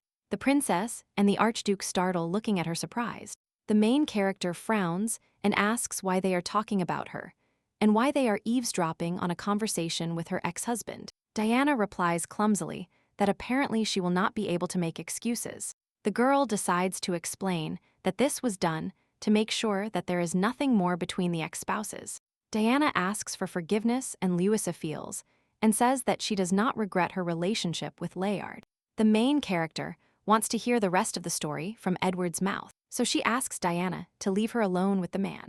The heroine leaves and says goodbye to both Louisa and the Archduke. Louis trembles with emotion and asks for the rest of the story and an explanation of what Layard's gift means. The heroine wonders why the princess said that Layard was her gift. Edward sighs and admits that it is all his fault. He explains that he handed the count over to the princess because he thought that Louis's divorce from the count would not happen. So he planned it. The man thought it would be good if the count and the princess got together, so he brought Diana what she liked. The main character does not understand why the man planned everything. She has already said that before the expedition, she will end her relationship with Layard. She asks him if he really believed that if the count did not let her go, she would simply accept it. The girl, irritated, asks if she looks so stupid that she cannot even get a divorce on her own. The heroine emphasizes that even if this is his opinion of her, the divorce is only her business. Louis was very confused because she did not expect to see that side in a man. The girl says that she will go first. She needs to sort out her thoughts after such news. Edward is left alone, sighing deeply. A few days later, Maxim is sitting in front of a newspaper where strange news is still being published. Among all, one thing catches his attention. He asks the Archduke what happened with Louis since she returned alone from the banquet, especially since the heroes have been eating separately for 3 days. Edward tells the knight everything, and Maxim offers to tell the girl about the plan because it is a very unpleasant situation for her. The hero explains that this is due to the war, and she must understand that the problem is her safety. Her divorce from the count is necessary to separate them due to the bloody wind that will rise in the capital. Edward refuses because this is a matter of Louis's safety, and he believes that this should not be done. The main character decides to simply explain the situation and apologize, but Maxim does not understand how they will embark on the expedition. The Archduke reports that he is going to remove Luisa from the expedition. He has been thinking about this issue for 3 days and considers it the right decision. For Louis's sake, the man decides to stay away from her. Meanwhile, the girl trains with dummies near the Archduke's estate. She is puzzled because in 3 days, Edward not only did not apologize, but also did not come. The heroine wonders if it is so difficult for a man to apologize. Louis assumes that the hero is deliberately avoiding her, and in recent days has only been sitting in his office. The girl gets angry because he made a mistake and worries her. Not getting an answer from him, all sorts of thoughts come to her head. She wonders if the man thinks she is so untrustworthy that he needs to stay away from her. No matter how she thought Edward would respect her intentions. Suddenly, the main character approaches the girl and asks why she was training late at night. Louis sighs and says that she cut all the training dummies because someone made her angry. She looks at the man reproachfully. She tells him that lately he hasn't shown his nose and asks him what led him to be so late. Edward admits that he was sorting out his thoughts all this time and thinking about everything. The man says that he acted arrogantly and should have discussed everything with the heroine first. However, the hero admits that it is true that he cannot trust the girl. The Archduke asks what would have happened if he hadn't helped the heroine, how long she would have lived like this. He believes that he could not avoid intervening in such a matter as her divorce. The man points out that thanks to what happened, he realized that Louis is exceptional. But the hero cannot trust her enough to trust her. The girl gets angry and asks what about the expedition. How can she go on a deadly expedition with a person she cannot trust? The main character hints to the girl that this is why he started that conversation. Louis grabs her sword and replies that then it would be better if she were excluded from the expedition. She turns around and leaves, wanting to return safely with Edward. On the day of departure on campaign, the knights check what is missing and report to the Archduke. One of the men hands Edward a list of things that need to be replaced. The knight notices changes in the main character's behavior and asks if there is a problem. Edward replies negatively and praises the hero, telling him to work as before. Maction, seeing the main character's preoccupation, asks him to try to relax because he did exactly what he wanted. The Archduke sighs and replies that the knight knows how to pressure the patient. 3 days have passed since Louis left the main character. Now he needs to stop thinking about it and go on an expedition. Edward entrusts the rest of the inspection to Maction and decides to move on to other matters. He leaves the camp, wondering if the girl feels empty after leaving. He looks at the annex where Louis lived and remembers that just a few days ago she was so beautiful. At the same time, Louis is shopping in the market. The merchant asks the heroine if she is the former Countess Clote, as she looks very much like the girl's portraits in the newspapers. Louis nods and says that now she is called Servinia. The woman apologizes, replying that she read about the surname in the newspaper, but forgot it. The merchant lowers her voice, asking if it is true that she had a fight with His Highness, and if she regrets leaving the Count. The woman assures the heroine that she doesn't need any man, and asks her not to worry too much, and just enjoy her life. Louis was afraid that they would ask about the rumors, so she put on a visor hat, but it turned out to be useless. The merchant apologizes for his lack of tact and offers the heroine to buy Benny's mask, since the swordsman competition ended a long time ago, which is why things related to this event sell poorly. The girl agrees to buy a mask as a souvenir, because very soon she will return to her homeland. The next day, the knights set off on a horseback expedition through the main square. People begin to gossip, looking at the Archduke over the former Countess. The girls comment that Louis just divorced her fickle husband and that her next lover is going on an expedition. They consider it a very unfortunate fate. People also notice the fake Benny and admire him. They shout his name with enthusiasm while seeing him off on a walk. The knights with carts leave the city and go into the forest. The knight takes off Benny's mask, surprised by how popular the character is. But he notices that the mask is uncomfortable. The man asks the Archduke a question, asking why Benny couldn't go. Everyone was really waiting for him and thought he would be a good assistant. The knight admires Benny's skills and dexterity. Edward does not answer questions, turns around and continues driving. Another man remembers that this decision was initially an impulse of the emperor, and even for themselves to get involved in this matter is dangerous, and the young man has nothing to do with it. Maction asks for silence because people behind the walls are still watching them. One of the knights realizes that His Highness was incredibly quiet today. Just like yesterday, The boy wonders what is bothering the man. Maction approaches the main character on horseback and asks if everything is all right, to which Edward wonders if he is behaving so strangely that even the knight was worried about him. The main character replies that sometimes Maction reacts as if he were a glass archduke. Edward decides that it is impossible to constantly think about the departure of one person. Lewis is too strong for his words to hurt the girl. The man decides to focus on his work when he suddenly notices something. He stops his horse and asks Maction to come and hit him. The man refuses, says he values his life, and asks what happened. The heroes look down from the cliff and notice that there is a man below. They are surprised to recognize Miss Louise standing below. The girl is standing with a mask she bought from a merchant, looking at Edward. Maction wonders what the girl is doing here. Edward tells the knight to stay near the group while he goes to talk to the heroine. The Archduke dismounts next to the girl, greeting her. Lewis greets him in return by taking off her mask. She admits that no matter how much she thought about his fight, she couldn't understand it. The main character really thought a lot about the man's words and actions towards her. If she was a person who was not so trustworthy, so much so that Edward said such offensive things to her. But after that, the girl remembered how the hero patiently waited until she herself understood everything. He gave her no advice and did not interfere. The Archduke, after their training together, treated Lewis like a teacher, and he respected the girl all the time.